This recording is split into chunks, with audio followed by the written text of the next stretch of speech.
Live from the David S. Mack Sports Complex, I'm Olivia Hillstead, joined here by Zach Weicker, and we are going to be calling Hofstra Wrestle-Offs tonight. This is a really exciting night. First night, we're going to see a couple of freshmen and a new transfer out on the mat tonight. Zach, how excited are you to be here today? I'm as excited as possible. It has been a while since we have been at the David S. Mack Arena to watch some Hofstra wrestling. You can't get any better than that, so it's going to be a great night of wrestling. Yeah, still getting ready here, but Zach, why don't you go ahead and tell us some of the matches we're going to see here tonight? We got 14 matches on the lineup. It's Hofstra versus Hofstra. It is Wrestle-Offs. We're going to start at 133 with Ryan Arbright versus Gage Shipp. Gage is a freshman. This will be his first match in the Hofstra uniforms. Well, this is Ryan Arbright's first match as the captain of the Pride. So exciting matchup at 133. We're going to move on to 141 in the second matchup with Cam Ice versus Joe Sparicio. Cam Ice is a redshirt freshman. Got a little bit of match time last year. So is Joe Sparicio. So that's going to be an intriguing matchup. We move on to 149 with Alex Turley versus Dylan Zenion. Alex Turley was the starter at 141 for the Pride last year. Moving up a weight class, let's see what he can do at the higher weight class. And Dylan Zenion, a redshirt freshman, So excited to see him get a little more mat time. Then we move to 165 with Matt Rogers versus Eric Schindel. Both redshirt juniors. Both haven't got as much mat time as they would like with the Pride. So it's a big matchup to see who's higher in the lineup. Then we move to Matt Waldell versus Grayson Harris. It's a big matchup to determine that 174 spot. Wide open in that area. Then we move to 125 with another freshman in Teague Strobel versus Dylan Acevedo. Acevedo, someone who rose to the occasion last year for the Pride. Teague Strobel, another freshman, so it's going to be excited to see him in the blue singlet. Then we move to 157. Frank Volpe, Jarius Clark. These two wrestled at Wrestle-Offs last year. A very exciting matchup. Jarius Clark was one of the most approved wrestlers for the Hofstra Pride. That's exciting. Then we go to 197 with Nick Miller versus Will Conlon. Will Conlon was the starter at 184, going to 197. I'm going to cut it off as they're going over the lineups right now, so you guys can listen to the PA announcer and go over it. Yeah, we'll cut him. We'll be back. You'll hear us when the action starts. At 141 pounds for blue, a redshirt freshman from Wilbraham, Massachusetts, Cam Ice.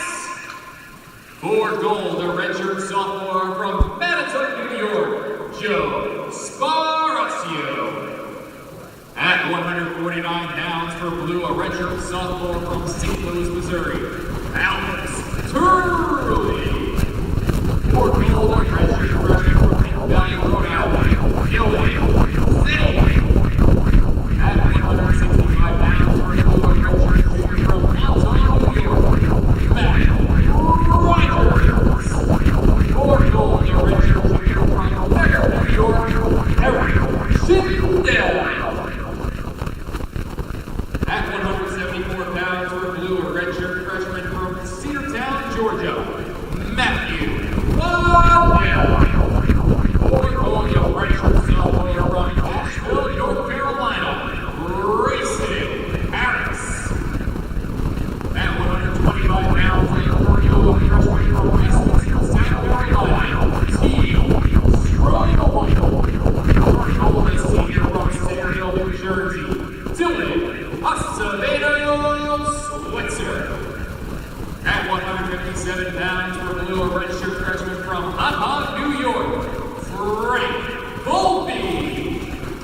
For gold, a redshirt sophomore from Blackwood, New Jersey, Jarius Clark. At 197 pounds for blue, a redshirt sophomore from Lock Haven, Pennsylvania, Nicholas Miller.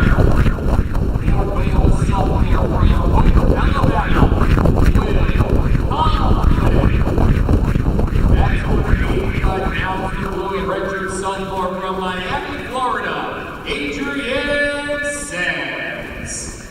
For gold, a redshirt freshman from Erie, Pennsylvania, Danny Church. At 133 pounds for blue, a redshirt junior from Massapequa, New York, Chase Liardi. Liardi will take on the winner of Ryan Arbite and Gage Ship. At 141 pounds for blue, and graduate student from Maple Valley, Washington, Justin Hoyle. Hoyle will take on the winner of Cam Ice and Joe Scoracio. At 149 pounds for blue, a sophomore from Moline, Illinois, Noah Tapia. Tapia will take on the winner of Alex Turley and Dylan Zenian. At 165 pounds for blue, a graduate student from Rockville Center, New York, Kyle Mosher. Mosher will take on the winner of the Matt Rogers, Eric Schindel match. And at 184 pounds for blue, a redshirt freshman from Peachtree City, Georgia, Gavin Rapid. Rapid will take on the loser of the Matthew Waddell and Grayson Harris match. Hofstra is coached by Jamie Franco, who is in his first season at his alma mater. The assistant coaches are Jesse Dellavecchia and Charles Small. The athletic trainer is Sam Stampley, and the assistant strength and conditioning coach is Angela Sullivan. Ladies and gentlemen, at this time, we ask that you please rise if you are able and join us as we honor America and those who protect it with the playing of our national anthem.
And we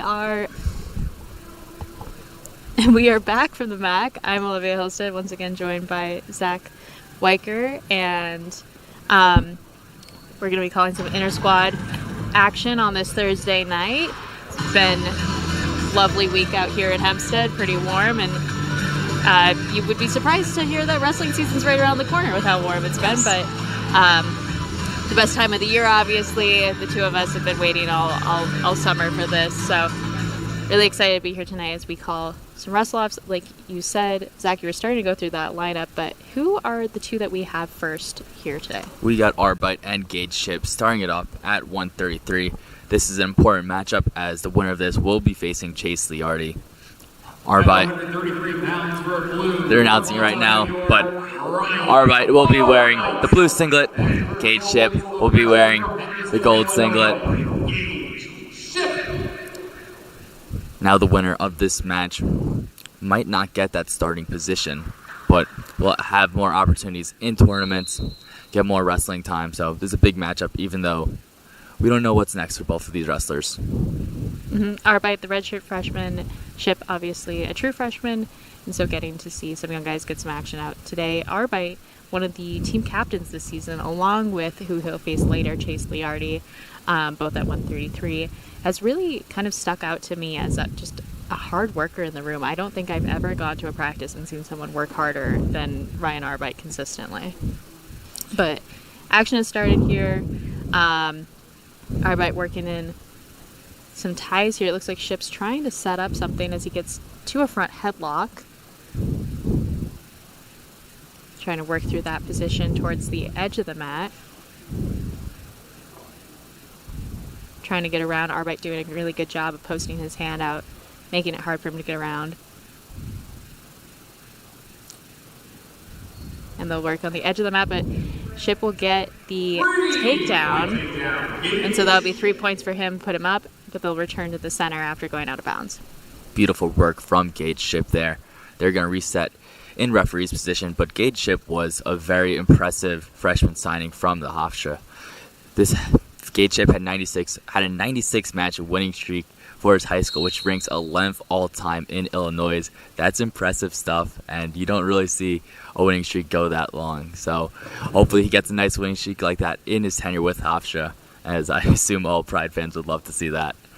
Yeah, had a nice little mat return there as Arbite gets the escape here for 1 point to get himself on the board. But Ship from Henderson, Illinois. See another Illinois wrestler later tonight, Noah Tapia, who really shined last season for the Pride. We'll talk about him when it's his match, but I know that during the process, the two of them definitely talked about what the environment was like at Hofstra and what Ship could get out of coming here, as he's trying to work something here on Arbite. Again, Arbite on the leg, though. He's going for the takedown, but call for potentially dangerous here. They'll reset. Still a minute and 13 left in this first period. I will stop for some blood time. But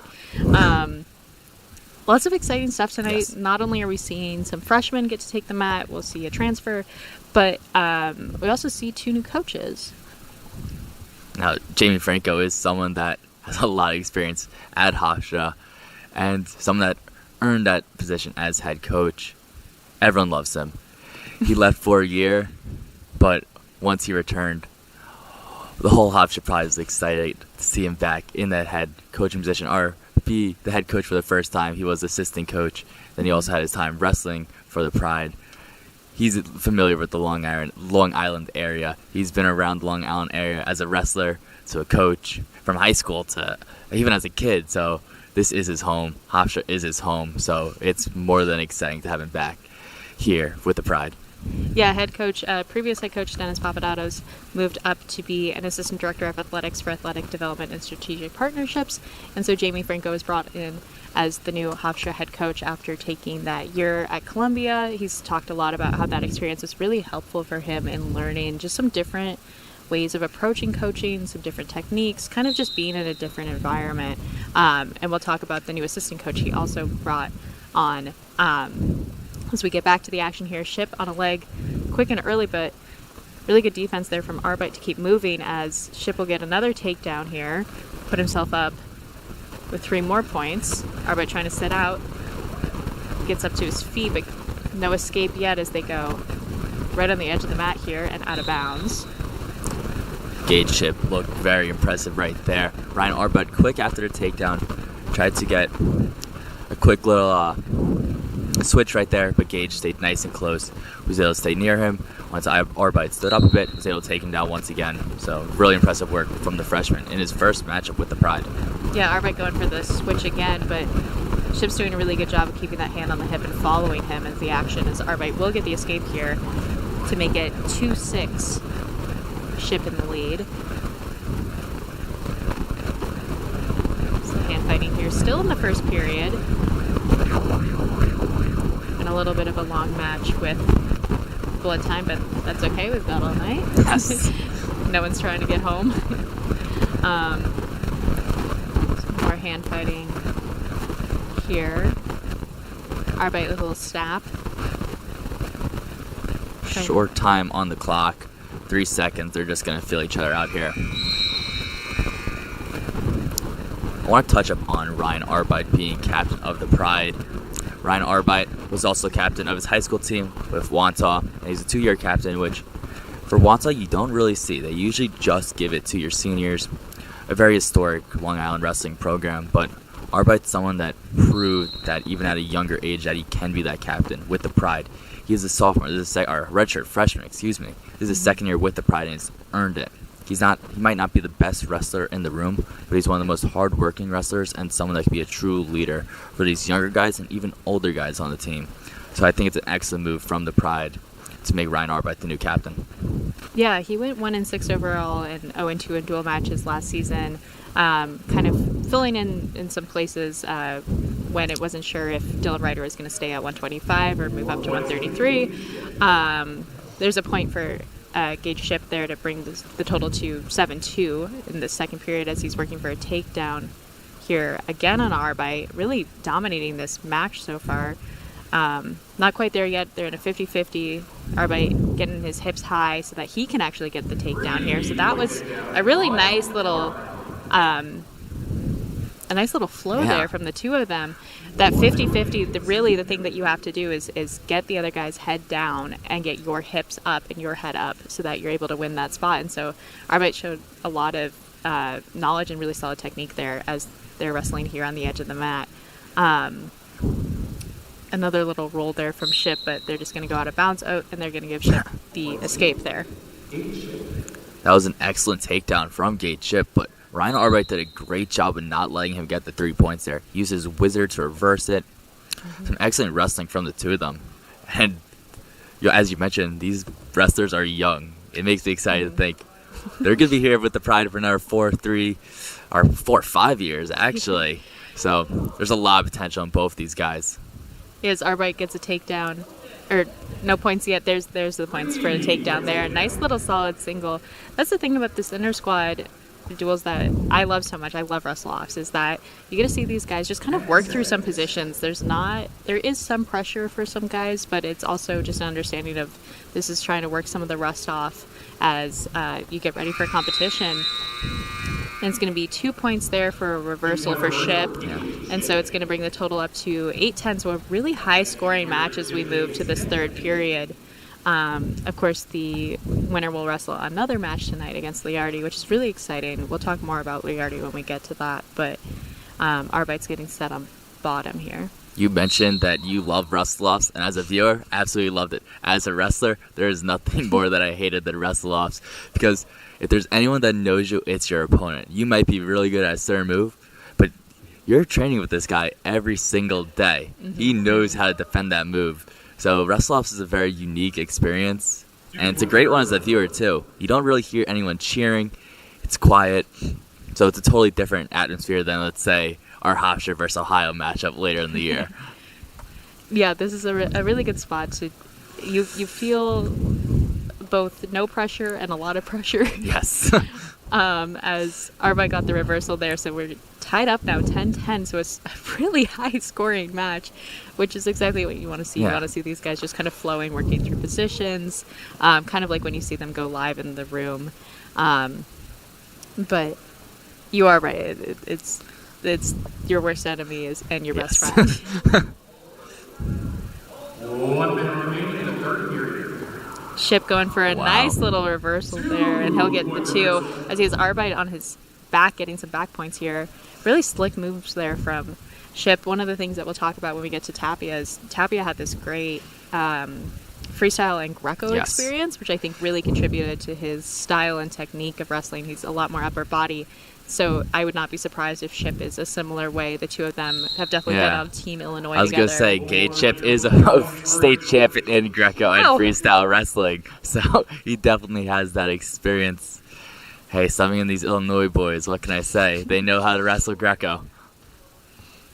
Yeah, to my knowledge, they've probably been on the same Fargo team, got to wrestle a little together.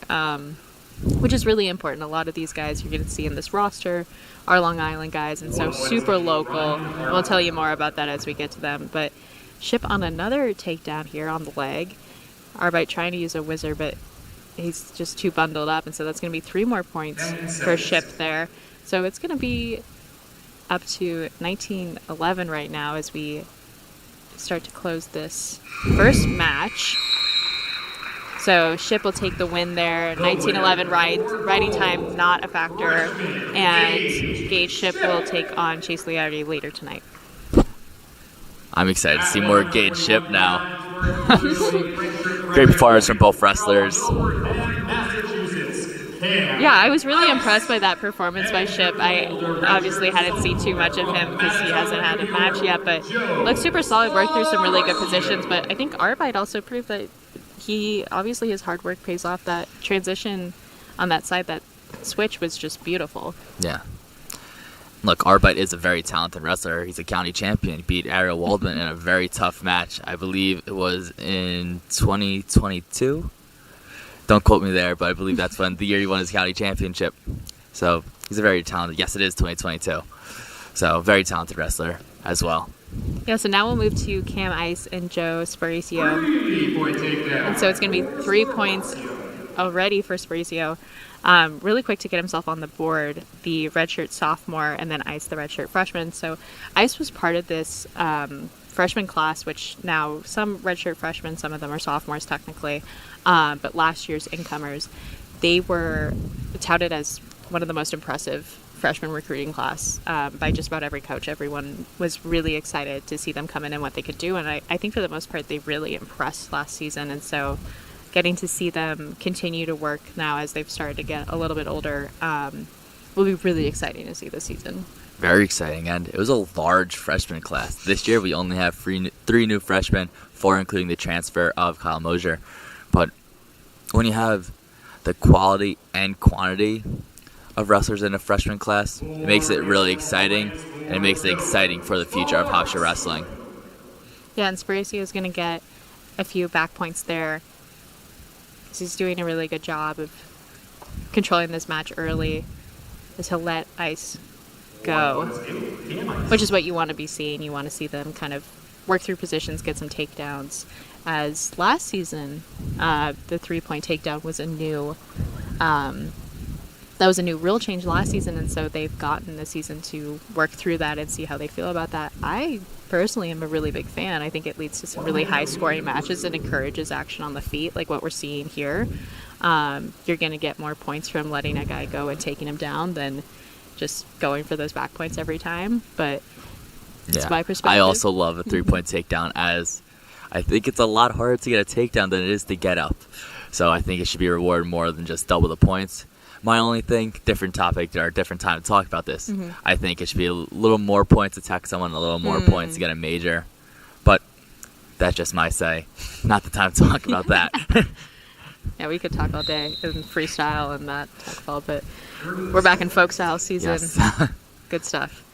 And Joe Sparicio, we did not see any of him last season. He was injured, so it's good to see him moving out there. And so far, he looks good. Got 2 takedowns, got an escape. And he's backing on the leg.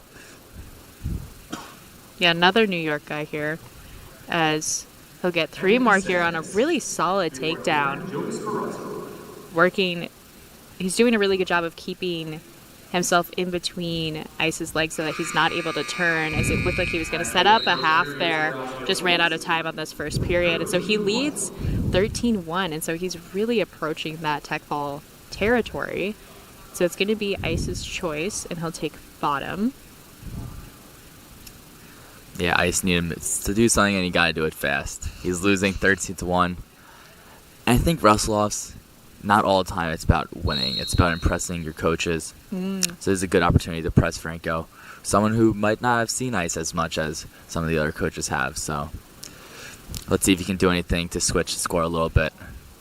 This is a nice little tilt, though, by Sparicio, and he's getting some back points, so that will do it for this match. A technical fall. It's going to be 17-1, so he really dominated that match. And he'll be moving on to take on Justin Hoyle later tonight. Hoyle missed last season. We're going to be super excited to see him out on the mat again. But moving on, 149 pounds. Alex Turley is actually going to be part of the Wrestle-Offs here. He was the starter at 141 for most of the season last season. And they'll take on one of the newcomers last season, Dylan Zinian. Yeah, I'm really curious how Turley does in this higher weight class. Turley's someone that goes out there with full aggression. Might not be your most tactical guy, but he's going to ram at you. As we see him do it right there. 3-point takedown. Alex Turley. Yeah, last season Turley kind of struggled. He had a 7-20 record and 3-11 in duels, and so not the performance he was looking for from the redshirt sophomore, so still fairly young, as Zinian is a redshirt freshman. So two pretty young guys out here, in contrast to Hoyle. Yes. We'll not question his age. But And Turley wasn't supposed to be the starter last year. It was supposed to be Hoyle. Hoyle got injured, so he got the extra mat time. And even though it wasn't the results that he wanted, you learn a lot from a loss. Those L's on the record are learning experiences, and he had 20 of them last year. I guarantee you he's going to be a lot better wrestler this year than he was last year, and he learned a lot from those losses. So I'm excited to see this new and improved version of Alex Turley. One of the things that Franco really talked about this season is getting the guys to a spot where they're able to work through matches and work through some of those tougher matches. I think last season, Turley wrestled Ohio State and Penn State, I believe. That's a whole different level of wrestling. Yes. And figuring out what you can take away from those matches while also taking something away from your Morgan State, your Bloomsburg, some of your little bit easier matches, is going to be really important for such a young group. Is how do you use that mat time and learn. And then also one of the things he and I've seen Nick Miller talk about this, one of the older members of the team, is just keeping it fun, having a fun time. And so events like this are really good for reminding everybody that it is fun. Yes. Wrestling's one of those sports where you question yourself sometimes. It's like, why do I do this? Then you get to remember yourself. Wrestling's fun, man. You just got to put it all out there and just smile. Just smile when you wrestle. It's one of those things where even in those intense moments you can find bits of fun. In practice you can find bits of fun.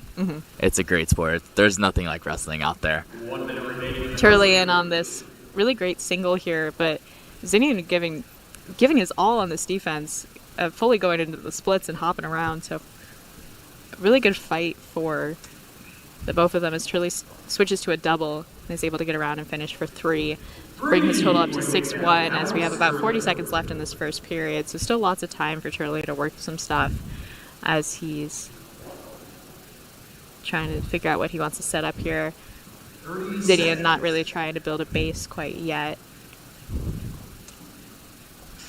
We mentioned that freshman class, and Zinian doesn't have the resume as someone like a Noah Tapia or Will Conlon, but he did wrestle 80 matches in his high school career, going 70-10. He did well in the Beast of the East tournament, which is one of the toughest tournaments in the East for a high school wrestler. So he has some experience under his belt. He's putting up a fight here against a college starter. Zinian's only going to grow. He's only going to get better. And he's still got to fight. He's only down 5. One takedown makes it a 1-point matchup. Yeah, good point is Turley to take bottom here, but Zinian from Wyoming Seminary, so a pretty competitive high school as far as high schools go. That's where Justin Hoyle wrestled. That's where on the women's side, Kennedy Blades and the Blade sisters. So there's definitely some stacked teams there, just in the prep schools in general. But Turley up on his feet now. Zinian trying to grab his ankle to bring him back down, and he will, and trying to move to set up some sort of tilt to get some back points on the board. But this is where he has to decide, does he cut Turley as Turley gets away? So now Zinian really needs to work for a takedown in order to be successful in this match. Yeah.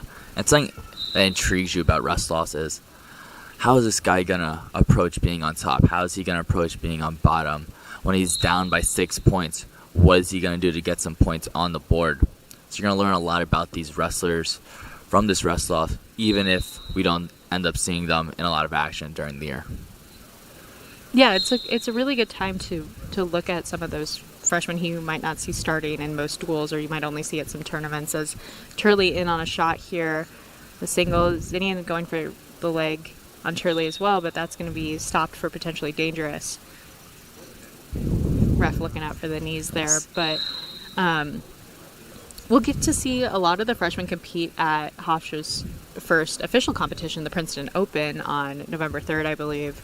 That's one where they'll probably really try to send some of their non-starters and also some of the guys who've been out for injury. It sounds like we'll get to see Chase Liardi there, maybe a Justin Hoyle, maybe a Ross McFarland, some of the guys who are still coming back and getting adjusted. But that's the kind of kickoff for a lot of these D1 teams. Yeah, it's going to be a good experience for these guys just to get some mat action and not against your own team. It's a totally different atmosphere out there. So it's going to be exciting. Princeton Open, November 3rd, I believe you said. Make sure you guys stay tuned for that one. These two still working some ties. A couple of shot attempts, but nothing too crazy as we start to wind down in the second period. Turley with the lead, 7-1.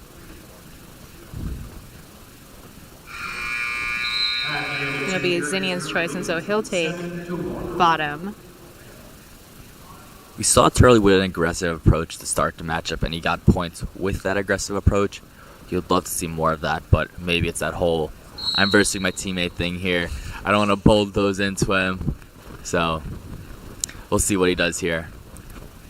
Yeah, Zinian getting to a leg here, he was going to try to elevate that to create a reversal, but Turley doing a good job of bringing his hips down and not letting that happen. There's going to be a stalemate here, and they'll reset. So we're seeing the guys start to work through some really unique positions and some spots that are normally the tough spots that make your break, where it really does depend on your hip and your head position. As Turley switches to a single here to try to keep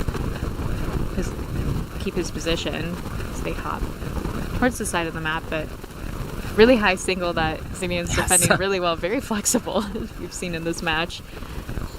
Go back down, trying to get right back up. Great work from Turley to make sure his opponent does not get the escape there. And you mentioned those scrambles, and it's important to see that.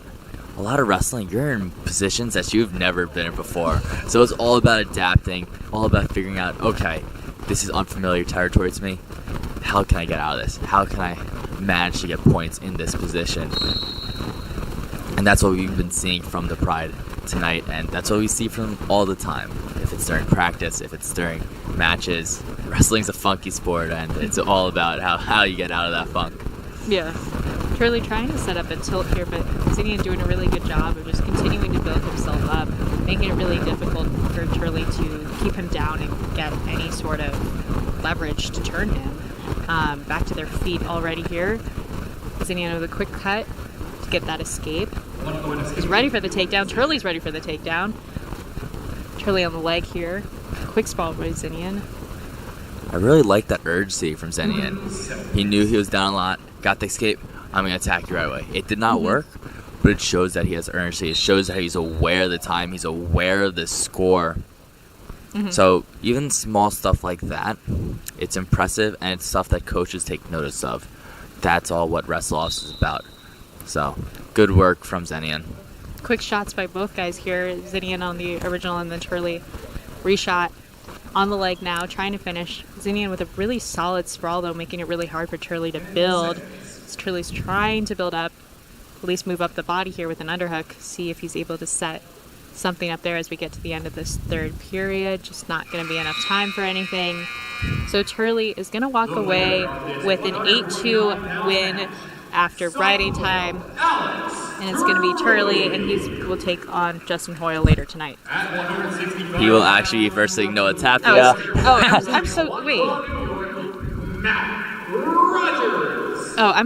That's the thing. Yes. Turley wrestling 141 last season. It really he bumped up. Oh my goodness. Anyway, we're moving to, we're going to jump up to 165 pounds, so we'll come back to 157.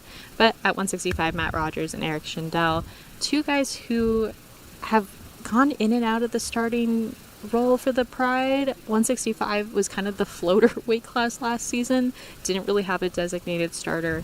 And this season, so the winner of this will take on the Columbia grad transfer Kyle Mosher, who I'm really excited to get to see wrestle tonight, and who I anticipate will probably be the starter for the Pride.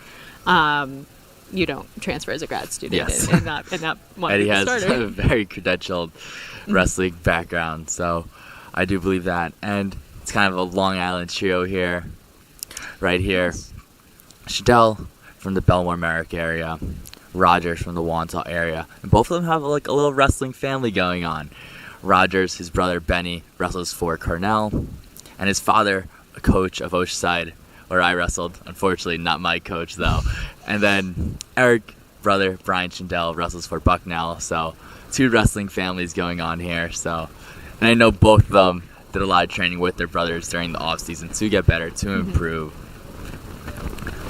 And it intrigues me here because Rogers, you look at their high school background, Rogers is definitely more credentialed high school-wise. But I believe, I would like to say that Schindel has done a little more college, has a little more experience, wrestled a little more. I know Rogers was out due to injury one year, but I think it's a very even matchup on paper. So we'll see who gets the victory. Yeah, I mean, we're looking at both redshirt juniors, so pretty similar in terms of experience. I think you're right that Schindel got a few more matches over his course here at the Pride, but we were talking about this one. We really weren't sure how it was going to go, as the 2 are still just hand fighting here with a minute left in this first period. But Rogers will take a really nice shot here, trying to work around, and he will, and get the 2 there. So that was a super solid takedown, pretty technically solid. So he'll start off with a 3-point lead. Yeah, Rogers is one of those guys who you thought when Hofstra recruited him that he was going to have a very successful wrestling career. 3-time Nassau County champion. Made to states a bunch of times and performed very well at states. But it hasn't really translated to the college level. Maybe this is the year. Hopefully this is the year. I would love to see Rogers succeed. I think we'd all love to see Rogers succeed. So we'll see what he does in this matchup. We'll see what he does this season. If he wins this, whoever wins this, it's going to be intriguing to see how he does against Kyle Mosier. A lot to learn from this whole season. So I'm excited to see what both of these 2 guys can do now and for the rest of the season. Yeah, we're going to move to second period here. Rogers still up 3-0. It's going to be Schindel's choice. He's going to defer, and Rogers will take neutral. So trying to work some takedowns. Obviously, he was successful with that earlier in the period. Looking at their records from last season, Schindel was 8-16, while Rogers was 1-4. So Schindel got a lot more action out there on the mat. Even if there was 16 losses, that's still some experience and some time. But yeah. And something a little new about Schindel is he's kind of growing social media a bit. We have an influencer on our hand, so hopefully that means we can get some people in the stands a little more. But it's important for these athletes and just for anyone to be able to expose themselves, try to grow in a different aspect. So I love that Schindel is doing that personally. I'm a big fan of it.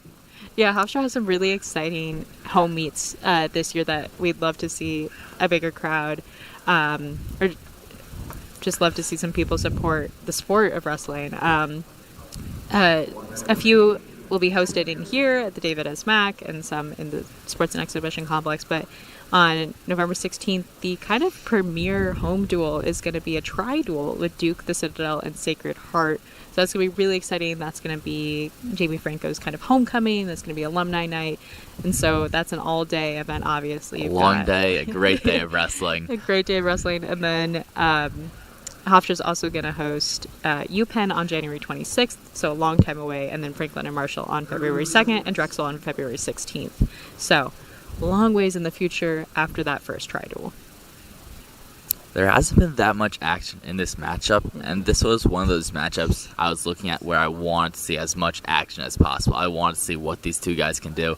Of course, when I say that, there's action on the mat as Rogers gets another 3 points. I was going to say, that was a great takedown by Rogers again. I think he's just been super methodical this match, and that's kind of what his MO has been, is just trying to get to Schindel's legs. Schindel, a much taller, even though they, according to this roster, are only 2 inches difference. Schindel is just, he's a long guy and pretty tall and lanky, while Rogers is a little more compact. And so it is difficult for him to get to that leg, but he's been doing a really good job of, when he gets in, getting in deep and making it hard for Schindel to sprawl out or really get out in any way, which is why Rogers leads this match 6-0 right now.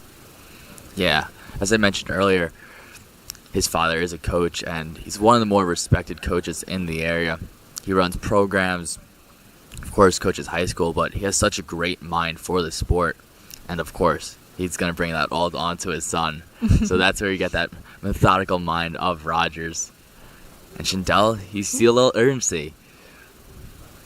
Some nice hand fighting there from Shindell, trying to pass the arm, trying to throw it by.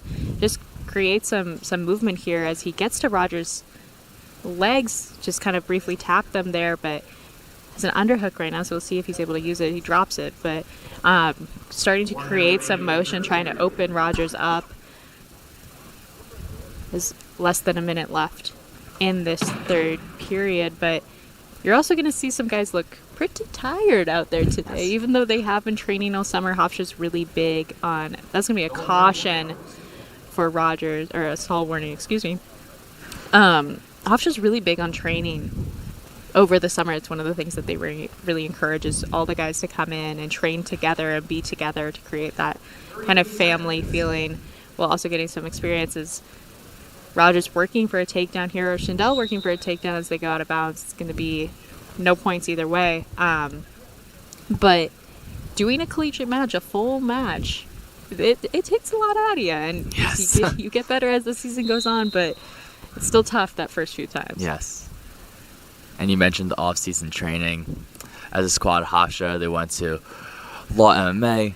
They did a lot of fun cardio there, a lot of team building there, some kickboxing, some intriguing stuff there. And on Law, Hofstra legend, UFC champion Chris Weidman will be fighting in Madison Square Garden on November 16th. So I know the Hofstra family all supports him.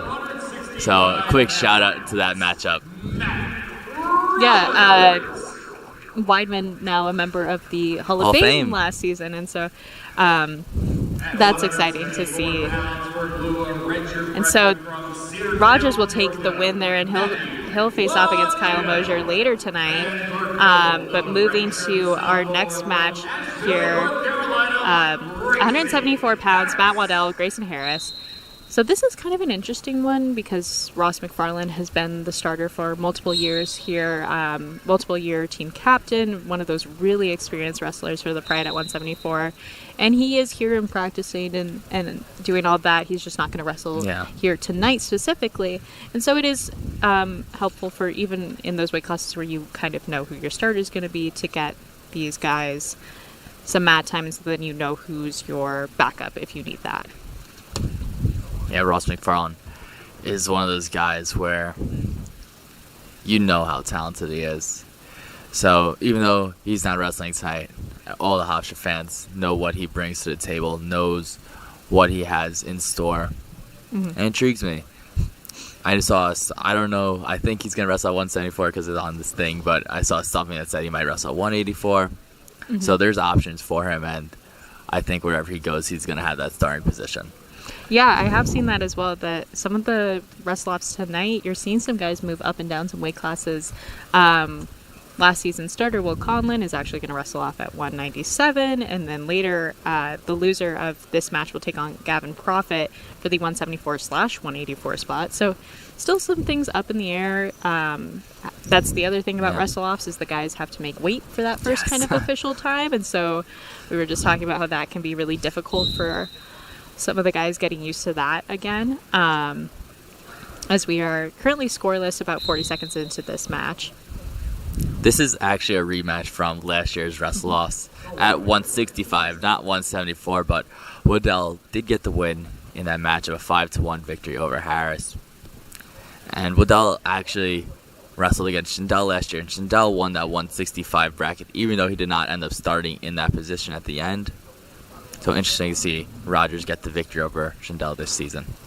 Yeah, Waddell, the redshirt freshman, so part of that class that was super talented, and then Grayson Harris, a redshirt sophomore. So again, two really young guys, as Waddell's going to work for a takedown, but they're going to be out of bounds, and so no points there. But starting to pick up some urgency, starting to see where his openings are. 1 minute remaining in the first period. And this is an important matchup, even though Ross McFarland might be the star of that position. Maybe it's the better move to have McFarland wrestle at 184. We don't know what's best for the lineup.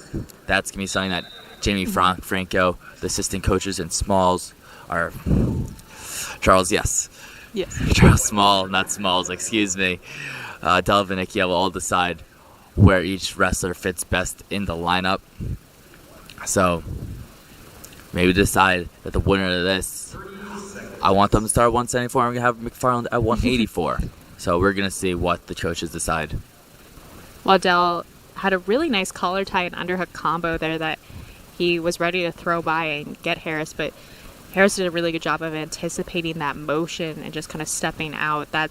I really like that motion of the push-pull as I'm motioning myself, but Harris did a good job of staying light on his feet and not getting caught on his heels there. As Waddell went for a quick little shot there, but that's going to do it for just the first period. Waddell's just going to lead one, I believe, on a series of stalling. My apologies for missing that, but Waddell's going to take bottom going into the second period. That push-pull motion was very nice, and it's one of those basic motions you learn from the very start of wrestling, but the fundamentals are so important. And that's where you win matches. We saw earlier, I believe it was Gage Chip who had a beautiful double leg takedown. That's the first thing you learn in wrestling, but it's those fundamentals that help you win matches. It helps you stay such a based wrestler, and from the fundamentals you progress to more difficult, or not more difficult, but more advanced positions, more advanced moves, but those fundamentals will always be with you and are always so important to have.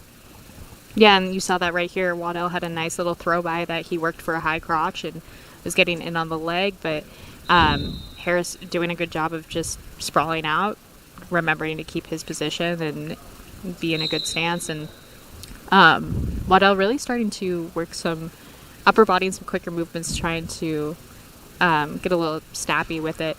So the two are still hand fighting. Waddell only up 2-0 after he got that escape to start that second period. About a minute left on the clock here. Waddell had control of Harris's hands there, but Harris did a good job of backing out, peeling his hands away from the position and resetting. That's the one thing I will say is Harris has been a little bit cautious in this match. Waddell's definitely taken more control offensively. That's where he's gotten hit with stalling a couple of times. As a crazy kind of spin move there from Waddell to try to break Harris's grip on him. As we start to narrow down this second period, Harris still backing up. Waddell really controlling a lot of the movement here, which is exactly what you don't want to see in Wrestle-Offs. You want to see the guys constantly pressuring, go, go, go, especially coming off. Some of them did a freestyle season over the summer, so they should be very familiar with that pressure and not letting up. Yeah, stalling is something you don't usually get seen called at a Wrestle-Off, but again, as we were mentioning earlier, Waddell knows Harris more than anyone. He might know that, oh, Harris might be wanting to do this, I'm going to prevent that. Maybe it's the way he's standing. It might be the simple stuff, but these two know each other so well. They wrestle in the room together. So it's a matter of counteracting what the other person knows and doesn't know. Harris taking bottom to go into this third period. Waddell on top, doing a good job of hooking that leg for a little bit of a ride, keeping Harris's head down, making it really hard for him to get up, but he will as he kind of pushes him away, and so Harris will get the escape there. Red idea trying to get straight to a shot, but just not going to happen here. So pretty close for how much I think Waddell has dominated this match offensively. Yes. It's not really showing in the points, but we can see it, and then obviously they will wrestle again later tonight, so we'll get to see either one of them, which will be great. Still very much in the air. Only a 1-point matchup. And just a lot of constant pressure from Waddell. Just pressure. And a lot of moving backwards from Harris, which you never want to see. You never want to see it in a Wrestle-Off one, but you never want to see it in a match. Harris, you do see a little circling around, but too much you're seeing him at the edge of the mat, and especially when Waddell's not really threatening anything, just pressuring, you don't want to see that. Yeah, he had a little bit of an attempt there as he really ramps it up there on the edge of the mat. That was probably the best look we've seen all match from him. Just trying to get to the legs, really shoot himself in. A little over 30 seconds left. Still lots of time for either one of them to be working. Riding time's not going to be a factor, it looks like. Waddell doing a really good job of staying low, and he's actually going to get hit for stalling here. So as Harris is going for the leg and got to the leg as they go out of bounds, so a lot of quick action, and that's going to be another stall warning on Waddell, and so that's actually going to be a point for Harris, and so they're tied up 2-2, and only about 15 seconds left in this match. Who would have thought in a Wrestle-Off would be like 2 stalling points? But we're going to get overtime, which is going to be very intriguing. As Harris goes for the takedown here in that 50-50 we saw earlier, but now you can say it, Zach. Almost the commentator jinx. But it's going to be interesting to see overtime in Wrestle-Offs. Let's see their cardio tank. Let's see what their urgency is in an overtime. First takedown wins. Let's see who will be able to get the points. Yeah, 2 minutes on the board. So this is a good reminder how overtime works. They do keep wrestling. Doesn't come down to criteria. So both of them started to exhibit some pretty good. Harris especially kind of picked up the pace when he knew that time was running out. So we'll see what the urgency is looking like in this overtime.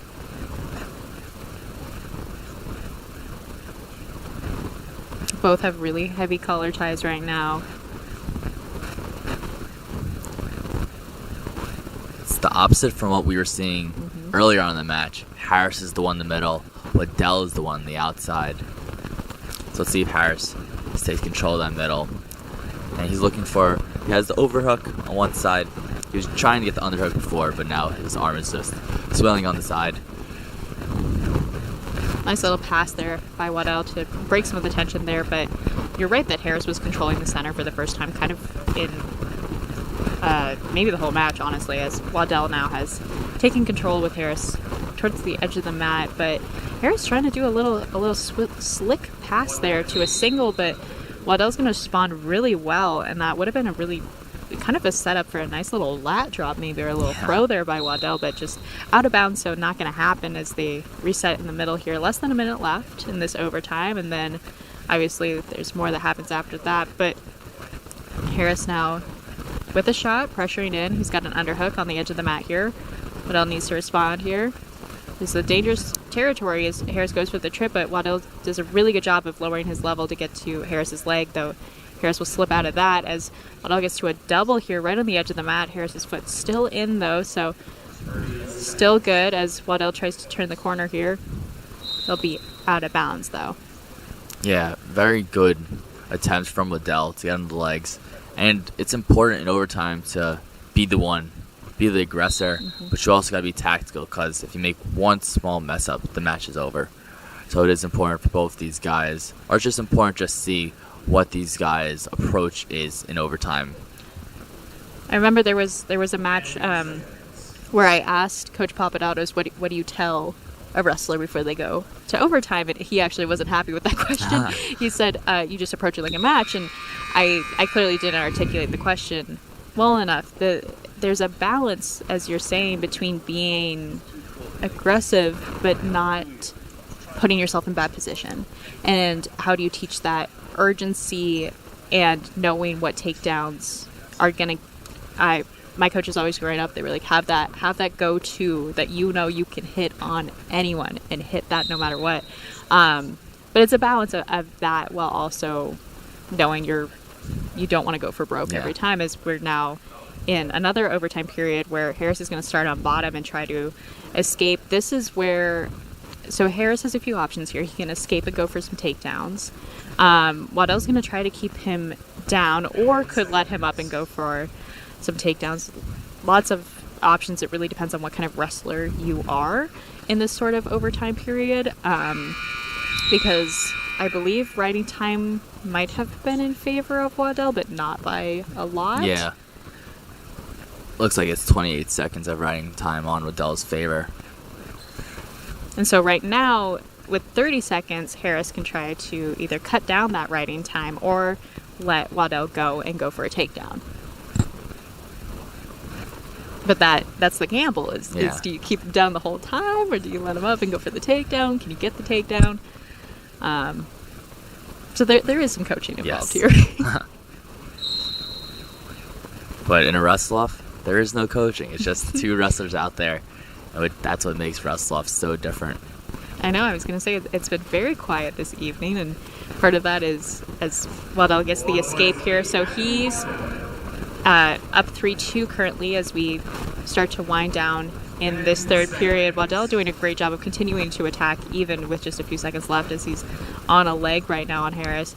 Harris trying to get around, but it's not going to be enough, and so Waddell will take the victory here, and he'll face off against Gavin Profit later tonight for the last match of the evening. From Cedartown, Georgia, redshirt freshman Matthew. But as I was saying, it's been rather quiet this evening. I would say maybe because Coach Papadopoulos is no longer coach, and so he's just in the stands here as admin and a fan, which he's been super supportive of this program. Obviously, he has a lot of love for these guys. He recruited these guys, and so you're going to keep seeing him at wrestling. Like, you're going to keep seeing him at duels, keep seeing him support the team, just in a different role. But we're going to move to our next match. We're going to go all the way down to 125 pounds, where we're going to see a freshman, Teague Strobel, and the last season starter, Dylan Acevedo. And, I mean, I have a lot to say about Acevedo, Yes. but you take it away, Zach. Acevedo was someone that we were going into last year being like, can he fill this 125 spot? We thought Dylan Ryder was going to be there, but then with injuries and Dylan Ryder realizing that weight cut might not be the best for me, moved up to 133, and Dylan Acevedo just shined. He really shined. He proved that he was a totally different wrestler than what we've seen of him in the past. He was dynamic, tactical, someone that you could rely on. When he was in there, you were never like, oh, we're forfeiting this weight class. When Dylan Acevedo was in there, you knew that he was going to put up a fight every single match, and he won some crucial matchups for the Pride. So I believe this year it's going to be the same thing with Dylan Acevedo. But Teague Strobel is a very tough freshman. This is definitely one of they're higher. I was going to say higher, but there's 3 signees that are all very good from the Pride. But Strobel, 3-time state finalist. Someone that's very impressive high school resume. So let's see what he does out there. And right now he's giving Acevedo a little trouble. Got the underhooks in there, so it's going to be a good matchup between these two. Yeah, Acevedo, the senior, like we said, starter last season at 125 after Dylan Ryder moved up. Acevedo went 7-16, but crucially he went 5-8 in dual meets, and so he performed where it counted a lot of times. He was that kind of clutch victory a few times for the Pride, but he's one who, coming into, from his sophomore to his junior year, the jump that he made, I've never seen anything like it. It just, his technique improved, his discipline, all of the coaches cited him as just someone who really blossomed over the summer and was able to take that into the next season. But Strobel doing a good job of putting up some fight here. He's been controlling the center of the mat, the freshman in blue, Acevedo in the gold. As he's going for a shot here, gets on the leg. Acevedo with a little wizard there, trying to wing down. So go for trying to roll through to get to the leg. Acevedo now on a leg, and so both guys trying to work through this position. This is one of those unique scramble spots where your position and ability to work really does matter. See if the ref is going to call a stalemate, though, as no one's really working. Yeah. Strobel's starting to get a little bit further around Acevedo. He's doing a good job of elevating that ankle to make it hard for Acevedo to keep moving. Acevedo's head flat on the mat, so really not attempting to improve his position. But that's not going to be any points for either wrestler, and so we're going to move into the second period scoreless. Yeah, Dylan Acevedo is a senior, so this will be his last year with the Pride. And 125 is one of those weight classes where it's kind of hard to get that many guys. 125, lowest, not that many people are wrestling at that weight, as it's... I couldn't imagine going to 125 right now. But Strobel will most likely be the starter for the Pride next season, and the seasons upcoming after that if he stays at that 125 area. So he's putting up a very tough fight against Dylan Acevedo. It is a tie matchup right now, but Acevedo will most likely get the escape here. he was working for that escape, and he did a really good job of reaching down for Strobel's leg to set up a reversal, but Strobel just broke him down pretty effortlessly here as he's trying to continue to break Acevedo down and get his head down. Nice little chop there to get to the arm. But there was something... Oh, Acevedo. Yes, 125, really small weight class. Acevedo is also just generally like a small guy. It's not a hard weight cut for him. He just is pretty small. Coming in at about 5'5", and just fairly small guy as he gets the escape here. And that's something they've talked about is how do we find a balance between Acevedo obviously making weight while also not getting completely outsized by some of these guys who are like Dylan Ryder. That was a big weight cut when he was getting down to 125, so 133 obviously worked much better for him. So there's the balance with that as well. Yeah, and Strobel, he's listed on the roster as 125 or 133. Maybe there's just some decisions for him to make. Maybe he's like, I don't want this weight cut. So hopefully he stays at this 125 weight class for years to come, as it's going to be tough for the Pride to scout someone at that weight class. But Jamie Franco's a great scout. He knows the Long Island area more than anyone does. He trains with all these high schoolers during the summer. So if Strobel does decide to go up, or even if he doesn't, I have more than enough faith in Franco to recruit some great guys in all the weight classes. But I feel like we could be getting some more additions at the lower weight classes as well.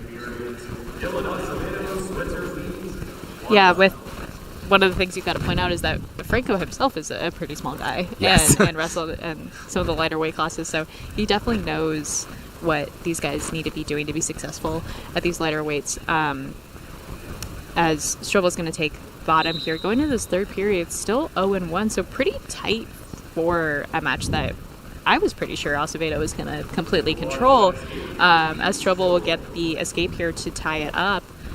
Really putting the pressure on Acevedo to score an offensive point. So this is exactly why you do Wrestle-Offs, is to see your freshmen get that chance to really shine and put it to your seniors. And it also tells your seniors, I got some work to do. I got some competition in the room now. And I feel it's more credit to Strobel than discredit to Acevedo. Acevedo, we all know how good he is, but maybe Strobel is surprising some people. Maybe he can prove to the coaches and prove to everyone in the room that he's on that level as well as Acevedo.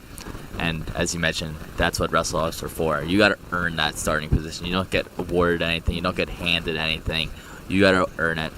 So if Acevedo wants to remain as a starter, you got to be Strobel. And he has a minute to do that in regulation. Yeah, Strobel went for a nice shot attempt there, but Acevedo super quick on his feet. Obviously 125, they fly around this mat, as both guys here just kind of working through some more hand fighting position. We've kind of seen either guy trading shots back and forth, but we need to see some real intent behind the action. Get in deep, get to that leg, go for a throw. Got 30 seconds left, so as Strobel's trying to go some upper body here as he gets double underhooks. It looked like he was going to try to go through a trip or a throw there.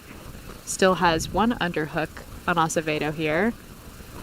Acevedo doing a really good job, though, of keeping his hips back, not letting Strobel build him up to where he could get thrown or tripped really easily. So they actually break ties with just a few more seconds left in this match. And I mean, looks like we're going to have another overtime. We would have thought back to back. Yeah, running time not a factor with only 47 seconds. So even though it was 1-1, there was a lot of action in that.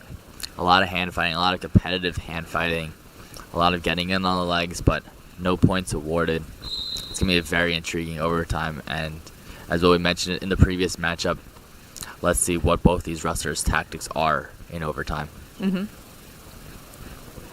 I said, 2 minutes on the clock. Strobel really pressuring here. Acevedo starting to pick up some footwork. Trying to get a little slide by there to get to a leg. Trying to open Strobel up as he'll take a shot, but Strobel is really going to capitalize that and get to Acevedo's leg here for trying to get to a takedown of his own. really elevating that ankle, making it really hard for Acevedo to get up. But Acevedo's doing a good job of getting to that wrist, trying to set up a move that we saw from Dylan Ryder a lot, where he was able to score from his opponent getting to his leg. But that's going to be the takedown there for Strobel. So a freshman is going to take the win over Dylan Acevedo at 125 pounds. Of course, we'll see what the actual starters, what it ends up if Strobel red shirts. But really exciting to see how I've been very impressed by the freshmen we've seen tonight. And moving to this next match, we're going to see two guys who also fairly young members of the Pride. Jarius Clark, who was the starter last season, a redshirt sophomore at 157 pounds, and then Frank Volpe, who is a redshirt freshman. Now, these two also wrestled last year at Wrestle-Offs, and I think that was one of the more entertaining matchups last year. You saw some phenomenal scrambles, and you saw a lot of promise from Volpe. So I'm excited to see what he can do this season. But we mentioned Acevedo as one of the more improved wrestlers. I agree, Acevedo was number one, but I think Jarius Clark was number two there.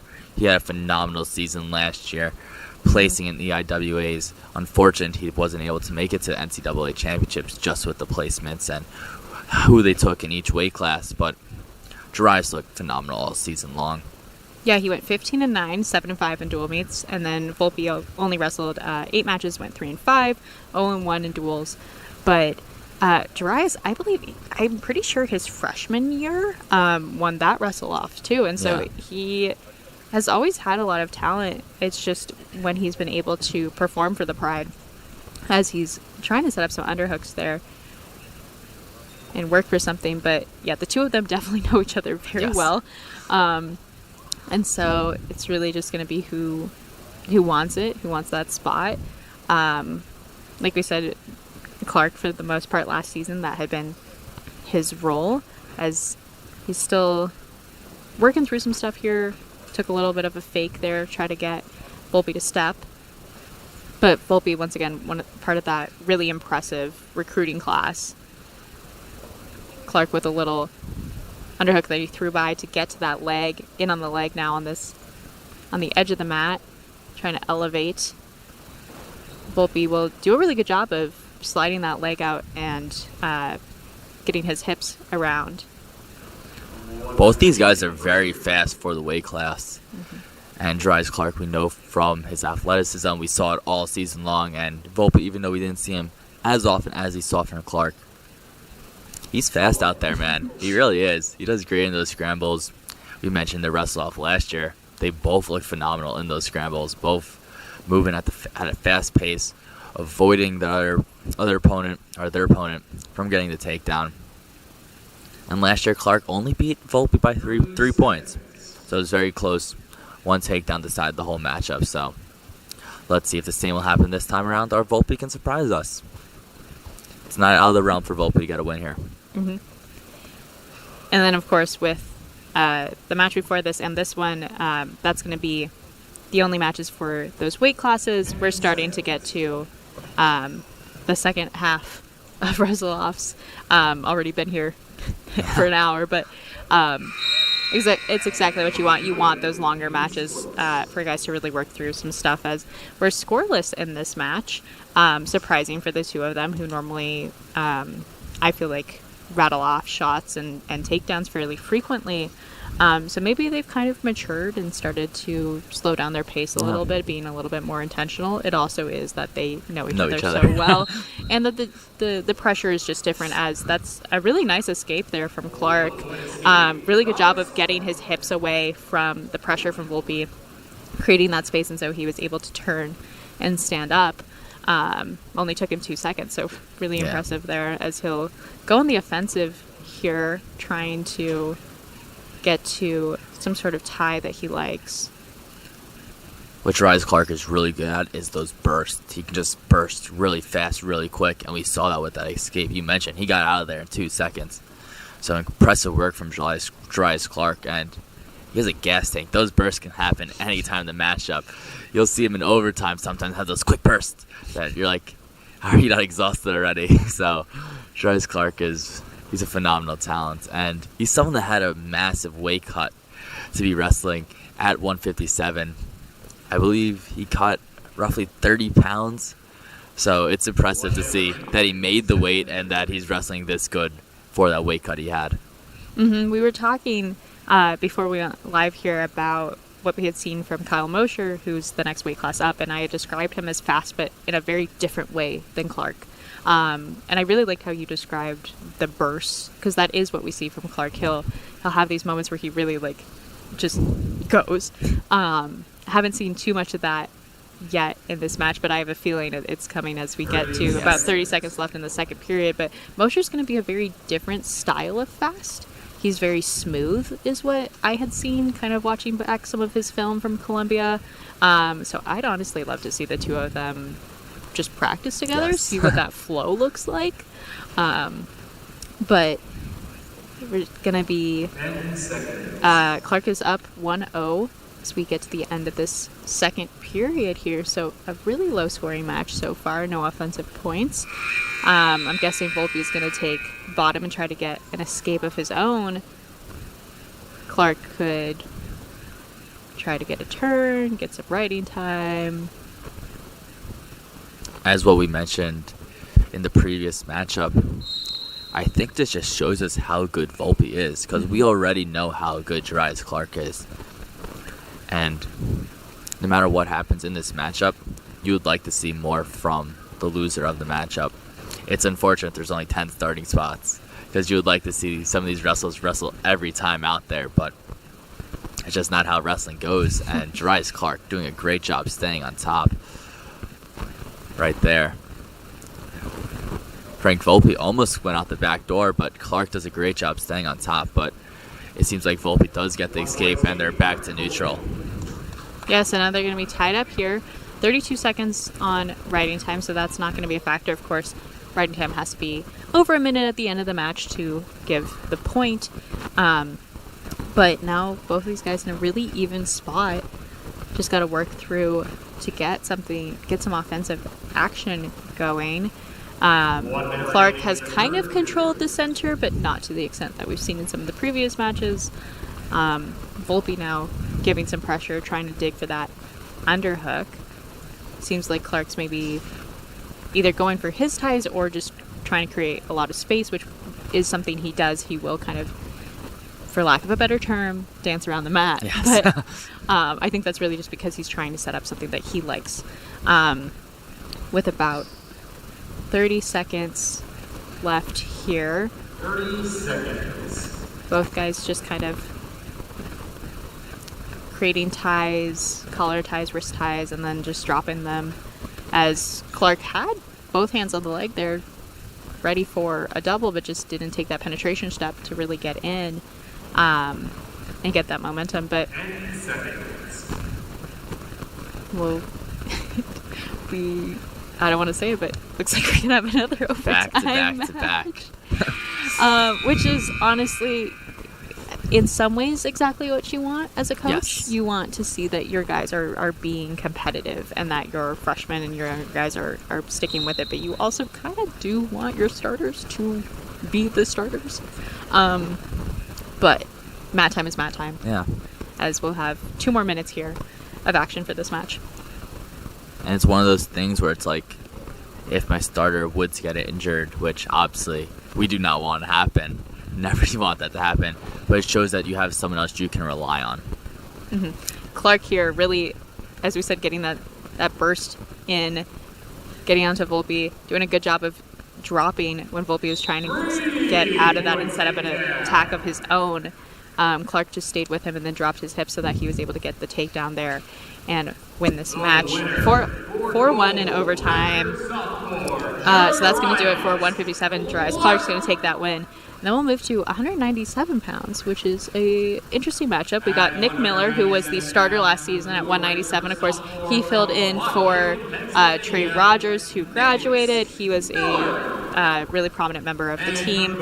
But Nick Miller started for 197 last season against another starter, Will Conlon, who was the starter at 184 as a true freshman, actually. He really impressed me last season. And so this is where we're starting to see some guys potentially move up, or at least just play around tonight and get some mat time. Yeah. Going into last season, Noah Tapia was the guy that we knew was going to start. We knew Noah Tapia was signed, recruited to Hofstra to start in that 149 position. Will Conlon, we didn't know what was going to happen, but he proved and he earned that starting position. Him and Jake Slotnick both earned that starting positions last year, and I believe the Pride are going to redshirt Slotnick, so they have him for the extra year. Mm-hmm. But you earn your positions, 2 guys that are starters, and on paper, Nick Miller's the older guy, the more experienced guy, the veteran, but Will Conlon did a lot of impressive stuff last season, so it's going to be very intriguing to see who comes out on top in this matchup. Yeah, we've got Conlon, the true sophomore, and then Nick Miller, the redshirt sophomore. Last season, Miller went 9-16, while Conlon went also 9-16, actually. Miller, slightly more successful at duels, 6-7, while Conlon was 4-7. Miller's all-time record being 19-27. But, yeah, this is an interesting one to see. Like we were talking about, I was really impressed by Conlon last season. I think he, as Miller gets in on a leg here, Miller might have a little bit of a size advantage. Not sure what the cut was looking like for Conlon to get to 184, but as that's going to be a takedown for Miller, so he's going to put himself up. Conlon is just an interesting wrestler. Yes, very interesting. And a good one. In the best way possible. And the coaches have talked about this, that he has such a different way of thinking. He's very, like, not in the same way that Trey Rogers, not to belabor the point, but also who wrestled at 197. Rogers was just a very smart man, period. And so the way his thinking was different. But Conlon is one who will kind of break down the match and really has a deep understanding. He practices a lot with McFarland, another really high technical guy. And so he's able to kind of have this maturity in wrestling, but also still find himself in some odd positions that are kind of his own doing. But he'll get an escape here, and so brings the total to 3-1. Miller still in the lead with about 40 seconds left in this first period. Miller controlling the center for most of this match, but Conlon trying to work some Russians. He goes for an attack here, but Miller responds really well. I'm intrigued on the decision to move up to 197. Mm-hmm. I wonder if this was one of those decisions where he's like, I cannot make 184 anymore. Or he was like, I see more opportunities at 197 than at 184. We do not know where Ross McFarland will be wrestling, if it's 174, 184. So maybe he knows if Ross McFarland's wrestling at 184, that's Ross McFarland's spot. So intriguing to kind of know what the decision or what the motive was to wrestle at the higher weight class. But Will Conlon does look big for the weight class, so. I was just going to say, Will Conlon is 6'2". Yes, he's a big man. He is very big for a wrestler, and so, which contributes to some of the lanky awkwardness in some of his matches. Awkwardness maybe isn't the right word, but some unique qualities, where Miller is a much more solid guy at 5'11", but again, 2 inches, it seems like so much more, as Conlon's going to get the escape here and kind of start to narrow the score.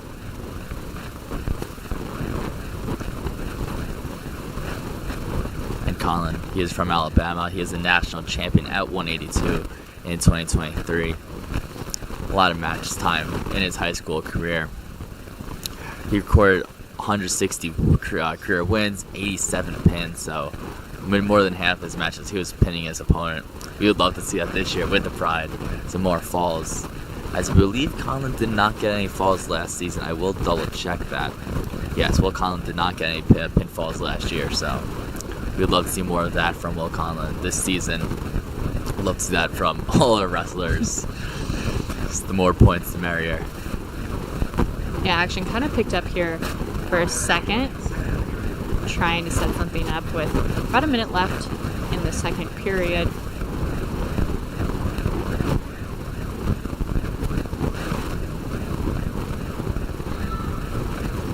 Some quick movements there.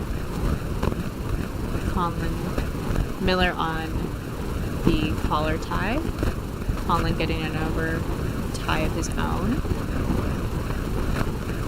Both guys really working forward. We haven't seen a lot of trying to cut the corner, which might just be as you start to move up in the weight classes. 197, of course, is the second largest weight, though we'll see a very big jump when we get to 285 pounds with some true heavyweights.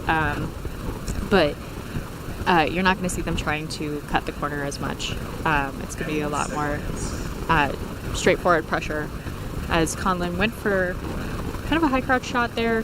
Didn't work in. Miller did a good job of backing up. So we're going to go to this third period. Miller still leads 3-2, and it looks like Miller's going to take bottom. Now this is one of those matches where you expected a close result. Maybe some of those other ones with Teak Strobel and Dylan Acevedo, you expected Acevedo to steamroll through Strobel because you didn't really know what Strobel had. This is one of those matches that we've seen a lot from both these wrestlers, and we know how talented each of them are.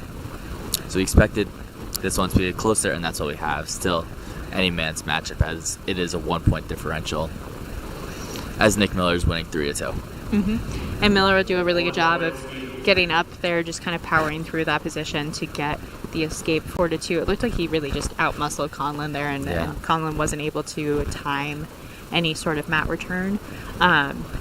So that's going to put Miller up 4-2, but like we said, 3-point takedown. Conlon's only one takedown away as he gets. It's like I said, he really, I was so sure that was going to be a takedown. Really beautiful double leg by Conlon there, and even though Miller started to sprawl out, he followed through really well, and he's still on a leg here, but really great defense from Miller to avoid that. What I thought for sure was a done deal. That is so frustrating. As a wrestler, you basically have to take down. If that was in the middle of the circle, very high chance that Will Conlon would have figured out a way to get the 3 points, but great work from Nick Miller. He was so deep on his legs, and when you're so deep on someone's legs, a takedown usually occurs. Yeah, it's a great job for Miller to put in the wizard there, separate his body, and prevent any points.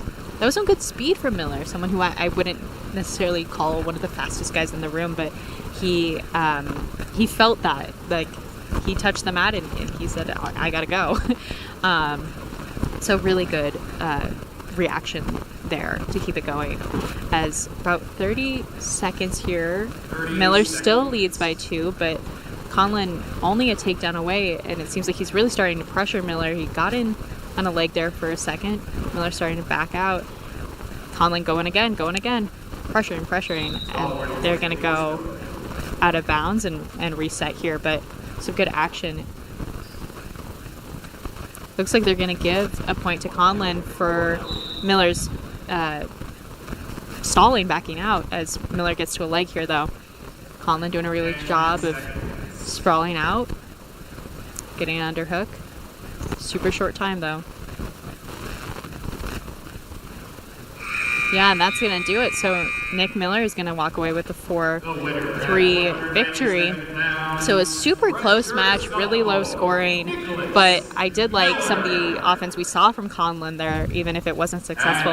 That was probably, honestly, even though he didn't win, the highlight of the match was that exchange there from both of them. So moving up to the, believe it or not, the next weight class, 285 pounds, we've got Adrian Sands and Danny Church. The two of them have wrestled not just in Wrestle-Offs, but many a times in competition. Yes.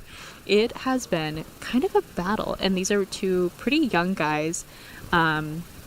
Sands only a redshirt sophomore, Danny Church a redshirt freshman. Yes. And so two super young guys who we've seen really battle it out multiple times. Church solidly won Wrestle-Offs, I believe, last season. Yes, it was 5-0 Church. And I believe he's won every match that they've had. I believe so as well. Yes, he beat, at the Collegiate Championships, he beat Sands 8-5. And I believe they wrestled one more time, if I'm not mistaken. Or no, that was the only other time they wrestled. But still, both times these two have gone out there. Church has got the better of the exchanges. But Sands, right there, goes for a takedown. Something we did not see as often in the first matchup. We saw Church just control it. He took him down early, and he kind of just smothered him on the ground. So this matchup, let's see if Sands can learn from his mistakes. He had the offseason to improve, to train. So let's see what he can do in this matchup, and let's see how Danny Church improved. This is what we expect to be the starting position, or what after last season, them two competing, we expect Danny Church to win this starting position. So let's see if he's capable of being that starter that we know he has shown in matches that were in tournaments, that were in dual meet matches.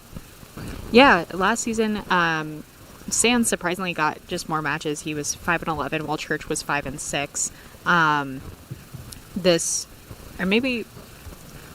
Church had a lot of unattached. He was 11-8 in total with unattached matches. I was like, I swear I saw him more.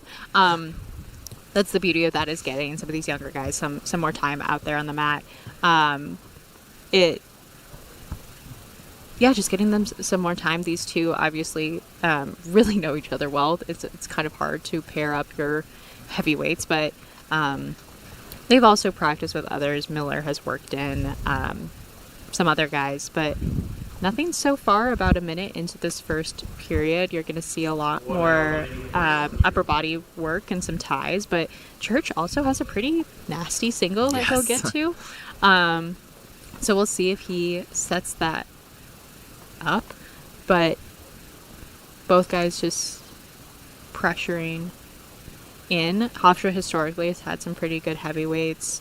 Zachary Knighton Ward was the heavyweight when Sands came in, as Church gets that leg. You mentioned it. Gets that leg super fast. I'm always impressed by his speed to get to that leg there, and now Sands is in this hard spot where Church just has to climb the body, and he'll get the 3 there.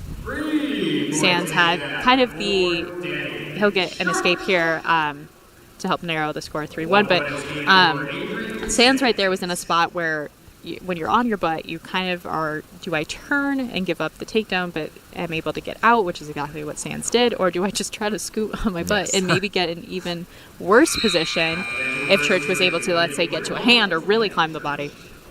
But Church is going to take the 3-1 lead going into the second period, where Sands will take bottom. And what we didn't see the first time during the Wrestle-Offs was Sands to get an escape. Sands was able to do that. He's proved to himself this matchup that he can escape. Let's see if he does it again, as he did elect to go bottom. He gets the escape. 1 point escape for Adrian Sands. Yeah, starting to move a little bit lighter on his feet. I don't want to speculate too much, but Sands looks maybe a little bit lighter. He does look a little bit lighter. Okay. Which is a good thing. Yeah. You don't need to be that full 285. Not saying he was 285, but you need a good balance of speed and weight to be a true contender in that heavyweight class. Well, talking about heavyweights, I can't believe I missed it. Last season, Keaton Kluwer. Yes. Oh my gosh. That was the other Hofstra impressive heavyweight. He was the only member of the Pride to qualify for the NCAA tournament. Of course, the transfer from Minnesota, so had a lot of experience coming in. Gave both of these guys a little bit more of a resting spot. That would be why they had no dual record. Oh my gosh, can't even believe I forgot about Keaton. But gave, between Zach and Keaton, gave these two guys some more time to just get that experience before they had to go out and be starters. But obviously an incredible training partner for both of them to have. He definitely had more of a traditional heavyweight style, where I think Church is a little bit of this new age, very athletic heavyweight we're starting to see, as both guys starting to... Church goes for a shot there, trying to up the pressure as we get to the end of the second period. Church still up 3-2. Sands has gotten those escapes very quickly. It's 7 seconds on the writing time, so it's adding some speed for the heavyweights. But both guys still working through these ties. Obviously not going to work from space as we round out this second period. About 5 seconds left.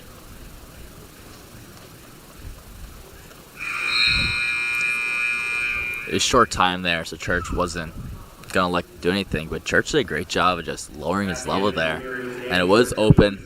if he wanted to take the shot, but he probably knew short time, probably wasn't going to be able to get anything with 2 seconds left on the clock. No, not enough time, especially if Yeah. you are a heavyweight. Yes. Maybe if you were a 125, you could make that happen. But Sands trying to put his all into that mat return, but just wasn't going to happen. Church did a good job of just staying super solid and not letting himself get moved. So he'll get an escape to move himself up 4-2. But like we've been saying, a 3-point takedown makes it still a fairly narrow match. And so Sands still has room to work, but I bet Church is just going to keep pressuring. Yeah. That's the type of wrestler Church is. He is, as you mentioned, that newer style of heavyweight, but he also has moments where he puts that heavy pressure like your more traditional heavyweight. We saw earlier in the matchup, he was just pushing Sands forward and forward and forward. Then, as we saw a few seconds ago, he has those bursts where he'll go low, he'll try to grab the leg, he'll be fast. So the fact that he can do both the tough work up top and be fast, going for the legs, right there, level change. Speed. I think Church has potential to be a great wrestler with the Pride, and as we've seen, the Pride knows how to train, how to have a good heavyweight. So I think Church will fill this role perfectly, and maybe Sands surprises us. Maybe it's gonna be Sands taking that role. We still got 30 seconds on the clock to figure out what's gonna happen. Yeah, you're really right. Hofstra has produced some really talented heavyweights, and Church just trying to work through position here and get that actual starting spot. Like we said, Sands also young guy, and so we've got a few more years with both of them to see what they're able to do as we get to really the end of this third period. Sands trying to get some burst there, but it's not going to be enough. And so Danny Church once again is going to take the win. It's going to be a 4-2 win. Riding time not a factor, and so he'll continue his domination, I guess, of this record. But it's gotten closer every time, I want to say, since they've started wrestling against each other. But moving to 133 pounds once again, this is going to be Gage Shipp after his win over Ryan Arbite. He's going to take on Chase Liardi, who I am so excited to see this season. I think this matchup on the whole Wrestle-Off card might have engaged the most excitement out of me. Always seen from Gage Shipp earlier on against Ryan Arbite. He's a real tough competitor, but we know what Chase Liardi brings to the table. It was so unfortunate we weren't able to see any of him last season, but right away he goes for a really impressive wizard from Gage Shipp, but Liardi trying to pop the leg over. They're on the edge of the mat, so I think Gage is just going to try to push him out and reset. Yeah, Liardi, the redshirt junior from Massapequa, but spent a year at Ohio State, where he got some really good experience before coming back to Long Island. He is one of the new captains this season. He's coming back from injury, and so this will be a really exciting time to see how he adjusts once again to getting back out there on the mat, as he's in on a nice little single there, gets into that crackdown position, trying to elevate the leg for a takedown, working for the other leg, trying to bundle them up as he'll get the 3. So really beautiful takedown there from Liardi. But a guy from New York, from the island, has worked with Franco for a very long time. I got the chance to sit down with the two of them to talk preseason, and that seems to be one of the reasons Liardi came back to the island from Ohio State, was just the Long Island wrestling community and knowing some of the guys on the team, knowing the coach.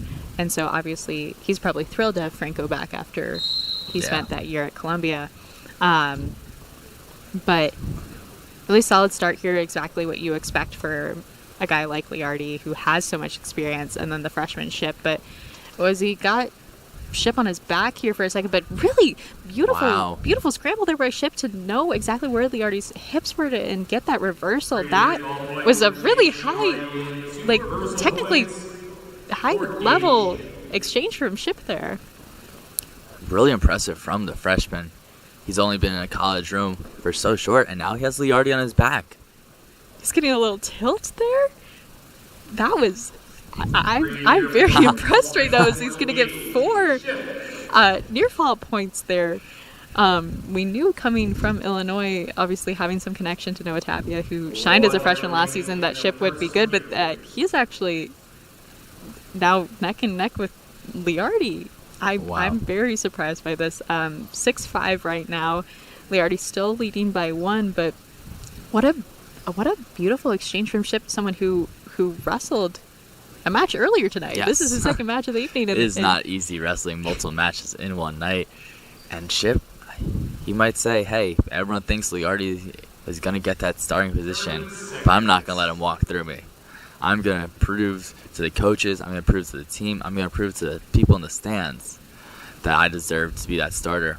Or maybe he doesn't win it, but maybe he proves that there's some real talent behind this kid. And from what we've seen so far in the Ryan Arbite matchup, which is another matchup that we thought Ryan Arbite was going to win, captain, got some college experience. Now, going against Chase Liardi, who some people may see as the best wrestler on the Hofstra team. Gage Ship is only losing by 1 point with almost a minute of riding time. He's at 59 seconds right now. So this is a very intriguing matchup. Yeah, Chase Liardi, a redshirt junior, so has a lot of experience under his belt. Obviously took a season off, but really didn't think it would be affecting him like this. The injury was just a broken nose, so it should theoretically be, once you get in shape, easy to come back from. But Ship, I don't mean to speculate, but would probably be a great case for maybe a red shirt in this kind of scenario where you have a starter who can go get it done. But you're still going to see Ship wrestling like Danny Church did, probably unattached and getting those matches in. But super impressed with his ability to follow Liardi right here as we're starting the second period. Followed him all the way off the mat. Now Gage Ship has gone over a minute of riding time, so that is very intriguing to see, as that could play a factor in this matchup. It is a 1-point match. Liardi is only winning 6-5, and a beautiful mat return from Gage Ship. And you mentioned the broken nose might not affect Liardi's wrestling, but he hasn't wrestled an actual match in so long. So it's the ring rust. And maybe we were saying it's a disadvantage for wrestling earlier, as it's not easy to wrestle 2 matches, but Gage got rid of that ring rust. He's been wrestling all summer. High school season ends later than the college season in general. So he's had a lot more matches in the tank since Liardi. So he's been ready for this. And I would say after that match with Arbite, he probably came out pretty hungry, wanting to get something there. But had a nice little claw ride there for a minute as Liardi did a good job of building up. But Ship doing a good job staying on him. Beautiful mat returns here. Continuing to pressure Liardi, keeping his head down with his own head, keeping a really tight waist. Look at what he's doing with his head right now, pressuring that shoulder. This is really good stuff. And what we were mentioning earlier, one of the things that you love to see in Wrestle-Offs is to see what they'll do on bottom, what they'll do on top, what they'll do on neutral. Now we know that Gage Ship, he's tough to get up on. He's gonna I was gonna say abuse, but he's not abusing him. But he's putting pressure in those points. He's putting pressure in that shoulder. He's putting a top heavy pressure on Liardi and making it real difficult. Liardi has got burst through. He's gotten up, but he's been sat right back down from Gage Ship. Yeah, and Ship doesn't want to let him go right now, as he's currently still down 5-6, even though he has almost 3 minutes of riding time. So he's really dominated on top. You're right. Maybe he's just a really tough wrestler on top, as we'll start to narrow down the second period and move to the third. This is where Ship's going to have to get on the offensive and go for an attack. Liardi obviously can't sit on that lead because it's not really a lead, but he'll take top this time. And we'll get to see if Liardi's able to work something, because he'll go straight for that claw in the neck, ready to maybe break Ship down and go for a half, just try to get some points. He did have Ship had Liardi on his back for a tilt. Yes. But the two of them, I believe Liardi also turned Ship as well. Yes, to get those points, obviously. But Ship doing a good job of getting to his feet here. Liardi using his legs to continue to get Ship down, tripping him up, staying really close to the body, leading him forward. Ship's got to just turn the corner here, but with Liardi's hand like that on his collar, and his neck, it's going to make it hard as they get towards the edge of the mat here. We're going to stop for potentially dangerous, and they'll get reset in the center of the mat. Minute and 12 on the clock. Both guys really got to get something going. Either way. Now, if I'm Liardi, you're not able to get any points here. This would go to overtime with the riding time, most likely. But actually, maybe not. Never mind. There's still a minute left on the clock if he stays on top for the rest of the time. But Liardi was able to get the only takedown in the match, and he was able to do it kind of easily. He did. It was a pretty slick move from Liardi. So maybe if Liardi's thinking, maybe I do that again. But right now, Liardi is just riding it out on top. So Ship was in a really great position there. Split second and you'll miss it, but he had started to kind of turn out to sit and got to Liardi's foot. And so if he had been able to elevate the foot, he would have been able to control the hips and get around for a nice little reversal. And so the idea was there.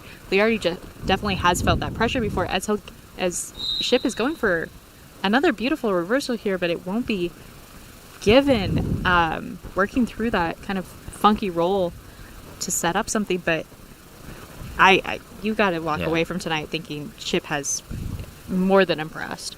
Ship and Strobel, both very impressive freshmen. And something to mention, as we were talking about the riding time, the clock is 1 second longer. So if Liardi stays on top for the rest of the time, the riding time will go down to 59 seconds. So just under a minute. Oh, that is important to note. Yeah, because Ship almost put himself into a position where he could have just fought through this period, but that's going to be... Wow, what a frustrating 59 seconds. And so Chase Liardi is actually going to take the win here 6-5. We thought for sure this was going to be the overtime match, but no, that's going to do it. And so Liardi will win this match, but I am just... Wow. I'm so impressed. Are we talking about frustration? Of course, the 59 seconds of riding time, not getting the minute, but also a reversal on the edge of the mat. If his foot was slightly in, he would have got the 2 points, or the 1 point, because he would have been out. Mm-hmm. And then the riding time would have stayed. That's another path to victory. So, but now we'll move to our next weight class here. Up at 141 pounds, we have Justin Hoyle and then Joe Sparacio, who you saw wrestle earlier tonight, of course, against Cam Ice. Sparacio, once again, redshirt sophomore. Justin Hoyle, graduate student, has been here for a minute. Obviously, through the different COVID redshirt. And then last season, he wasn't able to compete, and so he got a gray shirt, a medical exemption. So now he's back for one more year with the Pride, looking to finally have his breakthrough season. One of the team captains has kind of been a leader on this team.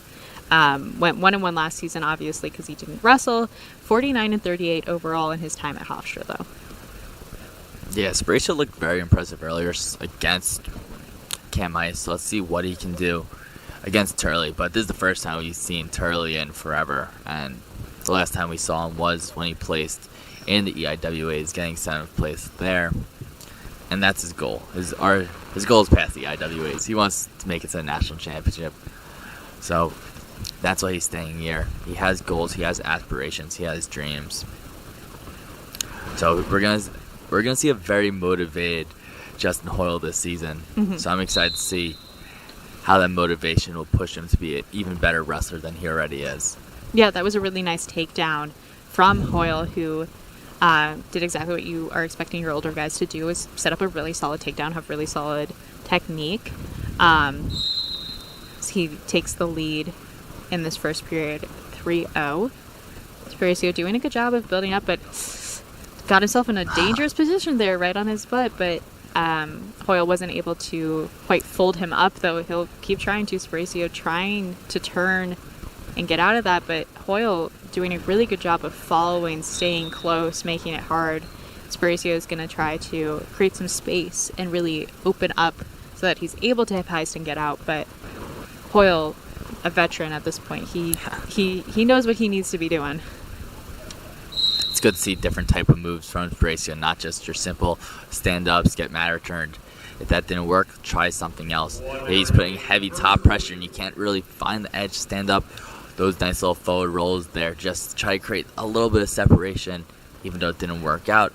It's good to see that motivation and that effort from Bracio.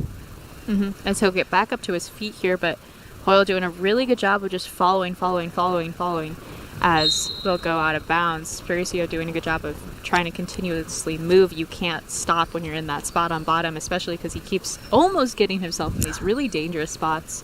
But he'll actually get, looks like an escape is going to be awarded here. So it'll be 3-1 and they'll start on their feet. Not a big deal, still lots of time to work in this. Still the first period. Hoyle trying to decide how he wants to attack here, keeping some space, not really tying up. Hoyle from Maple Valley, Washington, wrestled at Wyoming Seminary, so he's had some experience all over the country, really, even back in high school. Clearly found a home here on Long Island, though, as he's been with the Pride for a long time. Like we said, one of those team captains, one of those leaders in the room. That's where I think last season, every match, every practice, he was coaching in his own way. And I would not be surprised if that's what he does after he leaves Hofstra, is continue to give back to the wrestling community, because he still was in it, still at every match, at every practice. The love for the sport really doesn't go away. It's the love for the team as well. He's been riding with most of these guys for 4 years, some of them 3, some of them 2, some of them 1. Some of them he just met. No matter what, they're wearing those blue and gold singlets. They were part of the team, they were part of the family, and he was going to support each and every single one of them, even though he couldn't be helping out in practice by wrestling. He could help mentor some of these younger guys, and that's what he did during this time off. As you mentioned, it wouldn't shock me at all if he wants to take the coaching path, as a lot of wrestlers do, because it's kind of hard to lead the sport. We're both former wrestlers. We're calling the sport. So, yeah, you can't really escape it. Bracio did a really great job there, continuing to work exactly what we had seen in that first period for the escape, getting the escape. And now both wrestlers in a really unique situation here, both kind of on the legs, but Hoyle's going to kind of win the position in some way. Just had his head higher, and so no one was able to score there. But pretty tight match in terms of score, 3-2. Of course, Hoyle has 1:30 of riding time with about a little over a minute left in the second period, but I think Hoyle's done a really good job of controlling this match well, even though he's not necessarily dominating, which you wouldn't expect to see from someone coming back from an injury, but would like to see him get a takedown here. Still plenty of time in this match as they're working on the edge of the mat, though. Nice little slide-by attempt there by Bracio. Opened up for Hoyle to tap a foot, but not connect on anything. As what we were mentioning with Liardi, he hasn't wrestled for a while. He's getting that mat rust off, which is a real thing. People might not realize, but mat rust is a real thing. If you haven't wrestled forever, it's going to take time to adjust being on a mat wrestling the 6 minutes. And Bracio also had some mat rust. He was injured, but now he wrestled earlier tonight, so there's no more mat rust there. He's back out here. And we do have a close match, but as you mentioned before, the score's a little close, but it has been Hoyle dominating for the most part, as we see with 1:31 of riding time. So that's going to do it for the second period. Into this third period, Hoyle's going to take bottom. So he's going to try to get an escape, get some more points, get that takedown. Bracio could try to take down some of the riding time to help that score, but after this, 3 more matches and then done for the night, as Hoyle gets that really fast escape, so not a problem there. And that'll bring him up to 4-2. So once again, not to keep saying it, but with the 3-point takedown, this is not a done deal. Not even a done deal in terms of, or it would be into overtime if the riding time stayed the same. Yes. But the reason why we keep mentioning it is that 3-point takedown was a really big change last season. You had a lot of guys who might have been thinking like, I'm secure, I've got this match in the bag, and then a takedown happens, and all of a sudden everything that you've learned your whole high school career for all of these guys is out the window. When you thought you still had room to work, all of a sudden you're tech-falled. That's gonna be a stall warning on Hoyle, actually. So another one of those, and Sparacio will get the point, but it actually was a fairly big adjustment, and there were some other rule changes and stuff, but obviously for the wrestling fans out there, they know how big of a deal that was. Hoyle on a leg here, trying to decide if he wants to elevate or kind of work cut across the body. That's an option here, but he's starting to turn out, and you got to be careful here on the knee. That's what it's going to be called for there. Potentially dangerous, and so they'll reset here. Yeah, you definitely don't want any injuries during Wrestle-Offs. The season hasn't even started, so good for the refs there. Good for Sparacio to mention it to arrest that his knee was in a dangerous position. You gotta be aware of that stuff. I know a lot of times refs are like, oh, I can tough it out. If your knee's in a position, let's save our knees. So, good stuff there. Yeah, this is a really nice setup here. Or was a really nice setup from Hoyle, but wow, great adjustment from Sparacio there to kind of lock on the body and force Hoyle to turn that corner and get himself a takedown, put himself up 5-4. There's going to be a stall warning, though, and Hoyle now working for reversal. No points, though, but he'll get 1 point for riding time. And so it looks like we're going to go into overtime here, which is not what I thought would happen, but that was just such a beautiful takedown by Sparacio to really just that. We talked fundamentals, how being in the right position matters in wrestling. And that was that moment. He felt the pressure from Hoyle, and he adjusted so well as he's doing it again. What a beautiful, wow, as Hoyle continues to move. And so that's going to be nothing yet as they're right on the edge of the mat. But what a scramble. Oh my goodness. Wow. That's going to be no points, but great work from both wrestlers there. And interesting, oh no. Hoyle is slow to get up, but he is going back to the middle of the circle. Okay. Scary for a quick second there. Hopefully that is nothing serious. But what I was about to mention before is interesting call as Hoyle's foot was still in bounds, but Sparacio got a beautiful takedown there, just got to the leg and pressured Hoyle down. It seemed Hoyle just couldn't keep up with this pace, so really frustrating for the grad student. But you see, the first half of this match, I thought for sure, like, Hoyle, no problem, but Sparacio, what a way to work through position and remember those fundamentals and just know that he can funk his way out of it. I am super impressed right now, but Hoyle also seems like he might be in a little bit of pain, so that might have contributed. But moving to our next match of the night, 149 pounds, Noah Tapia. I believe he's listed as, if I can find him, I believe he's a true sophomore. I wasn't sure. He wrestled enough to be a sophomore and use that year of eligibility. That's what I was checking. And taking on Alex Turley, who wrestled earlier tonight. Turley moving up a weight class. Turley's going to be in the gold, Tapia in the blue. He was really just a breakout star for the Pride last season. The starter at 149. Caught a lot of attention, had some ranked wins, beat number 14 Jordan Williams of Oklahoma State in his kind of breakout tournament in Vegas. That was really where the tide started to turn for Tapia. He went 22-15 over the whole season, 9-5 in dual meet, so he was crucial for a lot of those dual meet victories, but had kind of a rough start to this season, and then at Vegas just really blossomed. He had a win over Jeffrey Floyd at the Citadel, and then the Jordan Williams win to really solidify that he was able to do it, followed of course by a win at Penn State, win against George Mason, some really tough matches. And so as you can tell, I have so much to say about Tapia, who's already put himself up here in this match with the 3-0 lead. Tapia was like the MVP for Hofstra. Someone that when he was wrestling, you knew you were going to get something out of him. there is no match that you watch the Noah Tapia's and be like, oh, this is going to be a boring match, or, oh, I don't know if Tapia can win this. Tapia always had that fight in him, especially in his ranked win over Jordan Williams, 12-11 decision. That was just phenomenal work from Tapia. That's a match that everyone writ him off. When you're going against a ranked opponent from Oklahoma State, which is a pretty big wrestling school, who's able to get that done. And he just did great in tournaments, got 6th place in Edinburgh Open, and that was one of those where he could have did a little higher, but it was just the way the seeding goes.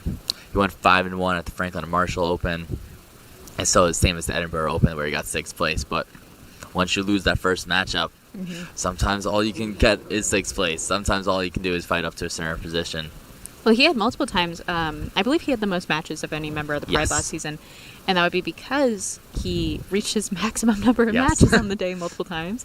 And so clearly a guy that just doesn't stop as he takes a beautiful shot here, a nice little high crotch that he initially a single switch to a double, and just what a solid, that's exactly what you want to see from Tapia. These beautiful shots, and then can't forget that he has great upper body work too.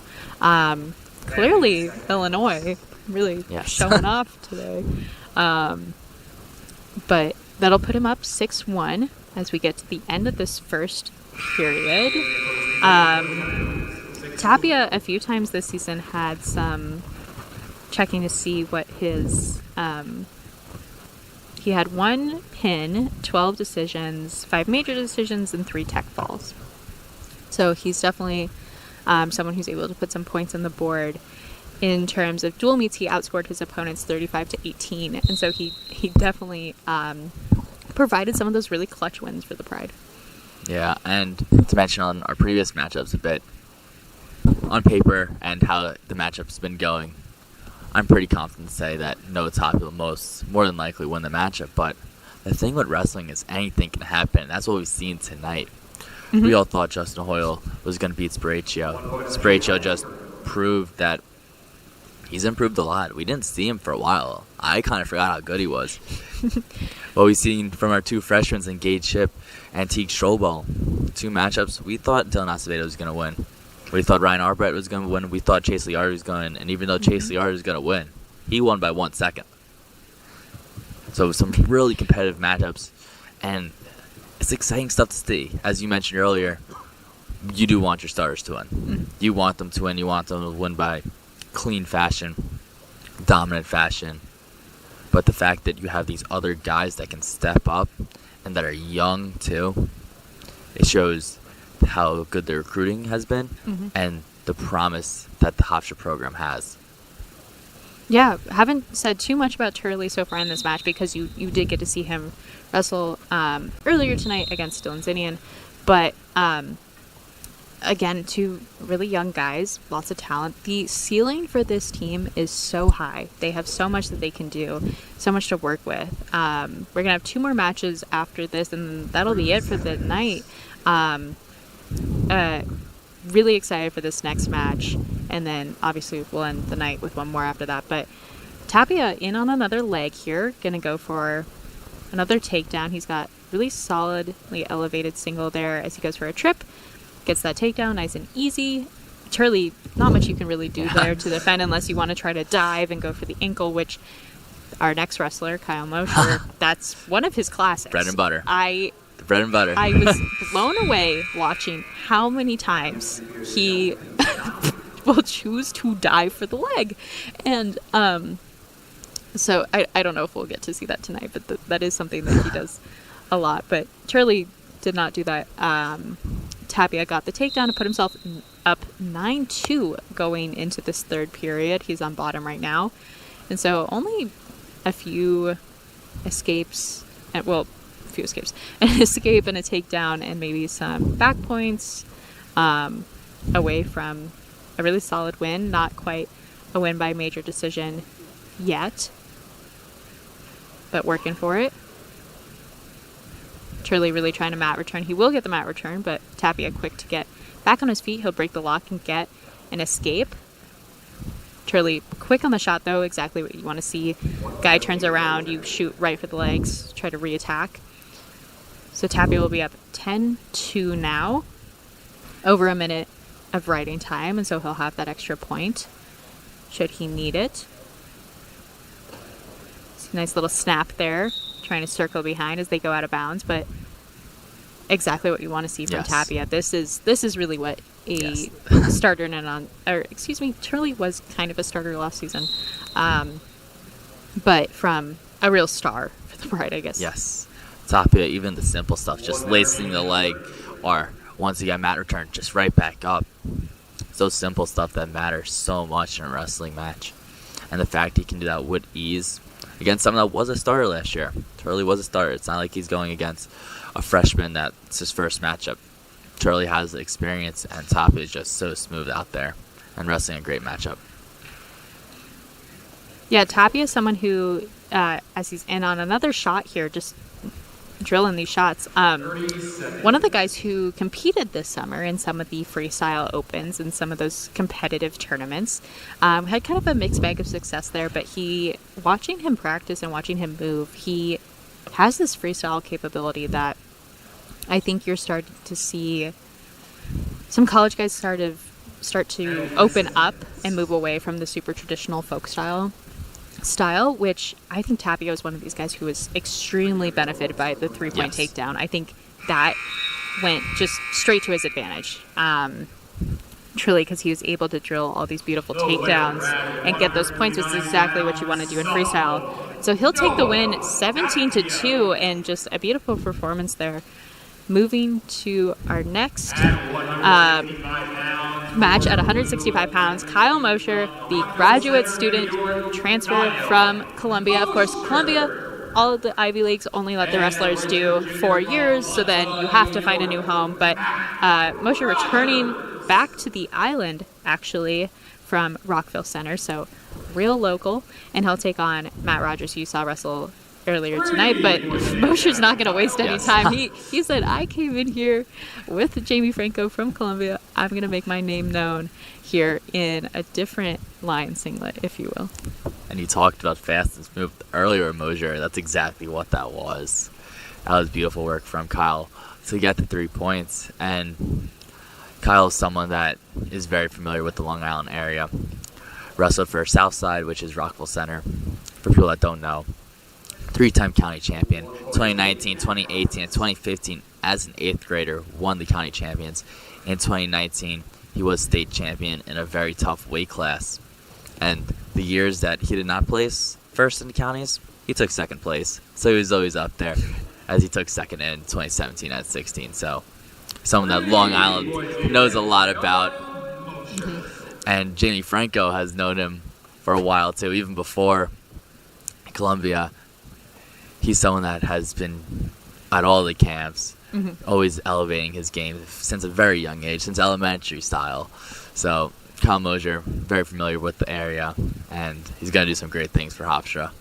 Yeah, he went 11-11 last season at Columbia, but he had some more winning seasons before that as a starter for the Lions. Obviously, as an EIWA competitor, Ivy, now no longer part of the EIWA, but had previously, really did get to see both. Hofstra got to see Mosher perform, but also he got to see Hofstra perform and see kind of what the school's like. And obviously, like you said, has known Franco for years. And so the ties run really deep here. But Mosher, I think, is a huge pickup for the Pride, as he's clearly taken it to Rogers here. 6'1", but Rogers is flat here. He's not going to get out of that, and Mosher has a leg hooked, and so really making it tough as he's trying to set up a nice little tilt here. Don't know if he'll be able to get anything the way Rogers is really burying his face, but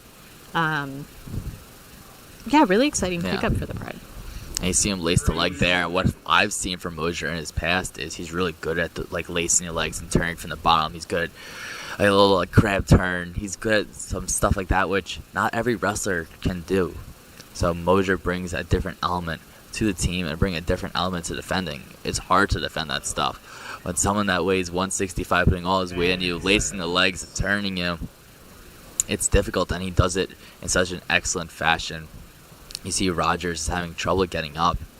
Mosier does a great job just putting his weight, putting the pressure, and he's had a great period, or great 2 periods, as he's up 6-1.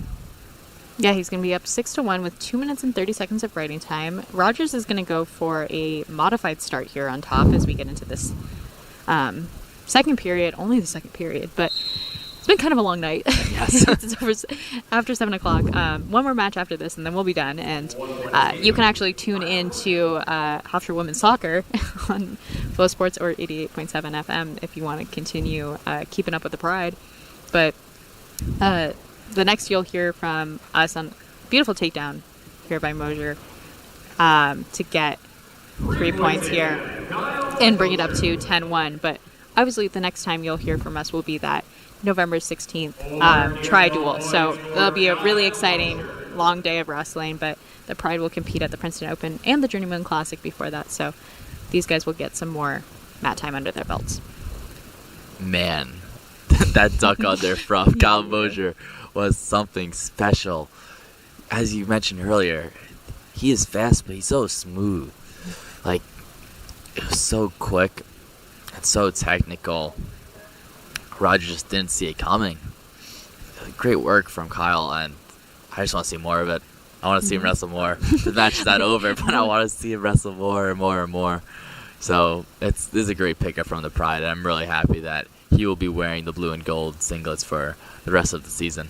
I was just thinking that. I was like, man, I want to see him wrestle some more. I might go home and watch the matches. But yeah, one of those, a saying I always heard growing up was smooth is fast. And I think that he's really proof of that. And he also just seems like, from what I've seen, a very creative wrestler and really good at working through those positions. As he's up 14-1, it does take 15 points more than your opponent to get that technical fall, automatically stop the match. Might be what he's working towards here. He'll get choice, I believe, going into this third period as he continues to ride out Rogers. Who is just feeling it at this point. But 14-1, 4 minutes and 2 seconds of writing time. Rogers will take bottom. So Mosier has a few options. He can just ride him out for those 2 minutes. He can try to work for a turn. He can work for a pin. He's going to go with a modified start, though. Makes me think he might let him up and go for a takedown. Or not. He'll climb the up, let him out. 1 point escape for Rogers, and so Mosier just needs a takedown to end this match early. As he goes for it here, nice little duck under again. Nice to a trip, and that's gonna get Rogers right to his butt, and then he'll turn and get that takedown. What a beautiful duck under, and then he reattacked with the same duck under to get to the leg with a trip. I love a trip. What an incredible... I'm so excited. We're going to be seeing a lot of him. We're going to be seeing a lot of Kyle Mosier this season.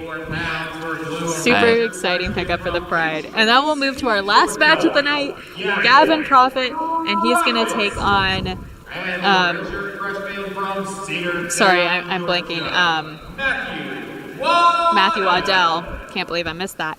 And this is going to be for either 174 or 184, kind of in the air. Who's going to move up and down, what the weight classes are going to look like. But this will be our last match of the night.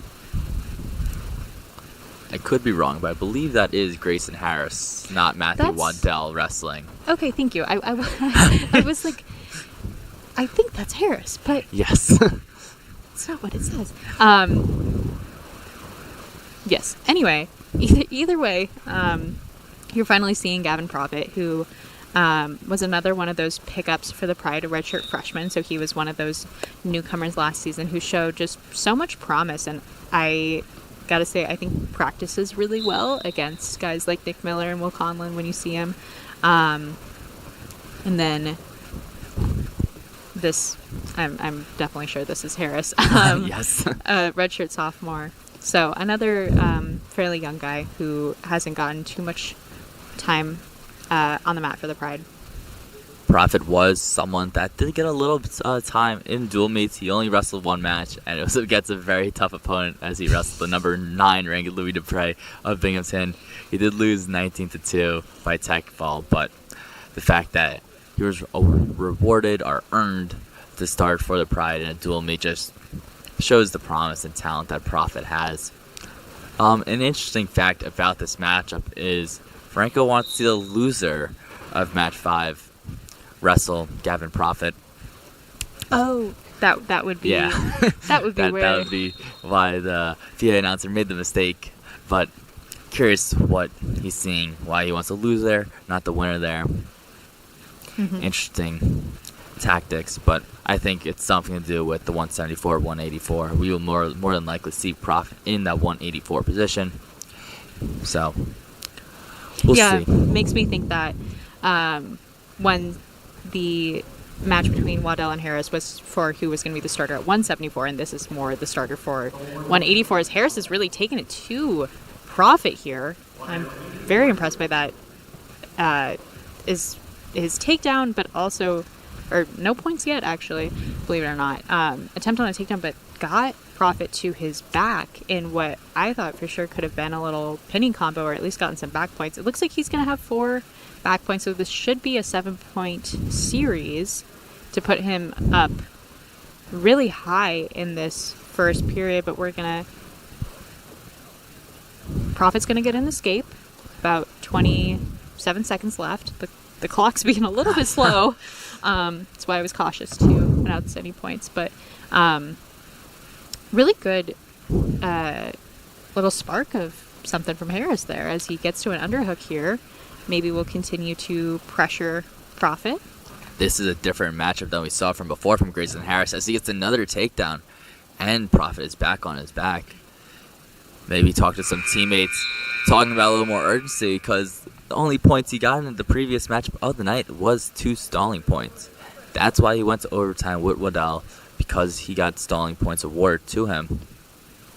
So curious to see what the mindset was, that he's so offensive, he's so aggressive. I wish I saw that a little earlier against the Waddell match. Maybe it would be a different result the way he's wrestling right now. But it might have been one of those things that just woke him up. Yeah, that is a reality, as sometimes coaches will often say wrestle through your first match in warm-ups, but there's a different feeling that second match of the night of the tournament. You might be tired, but you're locked in. So looks like Prophet's going to take bottom here as we start the second period. Now the points are 14-1, so Harris really absolutely dominating this match as he'll take a modified start here. Prophet really slow to get up. Wasn't sure what. He was a little bit cautious there. What's Harris going to do? But he got up and got the escape, so it'll be 2-14. So one more takedown, and there, what a beautiful takedown by Harris. I just blast double that, clip that. That was beautiful. Yeah. So he's going to take this win 17-2 in a dominant technical fall. And so that's actually going to do it for the night. If you were trying to keep up with the team score, which is completely arbitrary because it's inter-squad, it looks like the gold side is going to take the 28-3 win tonight. Zach, what did you see from the Pride today? I saw a lot of impressive stuff. I'm excited about the freshman class. That was my highlight. Gage Ship, T. Strobel, not a freshman, but Kyle Mosier, the 3 recruits that wrestled today. Riley, another recruit, did not wrestle today, but those were the spotlights to me. That the new additions, the scouts did a great job because they all have tremendous talent and just did a great job tonight. So I'm excited to see more of them. That was my takeaway. I was super impressed by a lot of the returners, a lot of the young guys, and obviously Kyer Mosier and Noah Tapia really stood out as some dominant members. But a great way to end the night with that performance from Harris, and that's going to do it for us. Next time, you'll see the Pride. They're competing starting the season on November 3rd at the Princeton Open, and then you'll hear from us on November 16th for the first home dual meet. Once again, I'm Olivia Hillstead, joined here by Zach Weicker, and thank you for tuning in.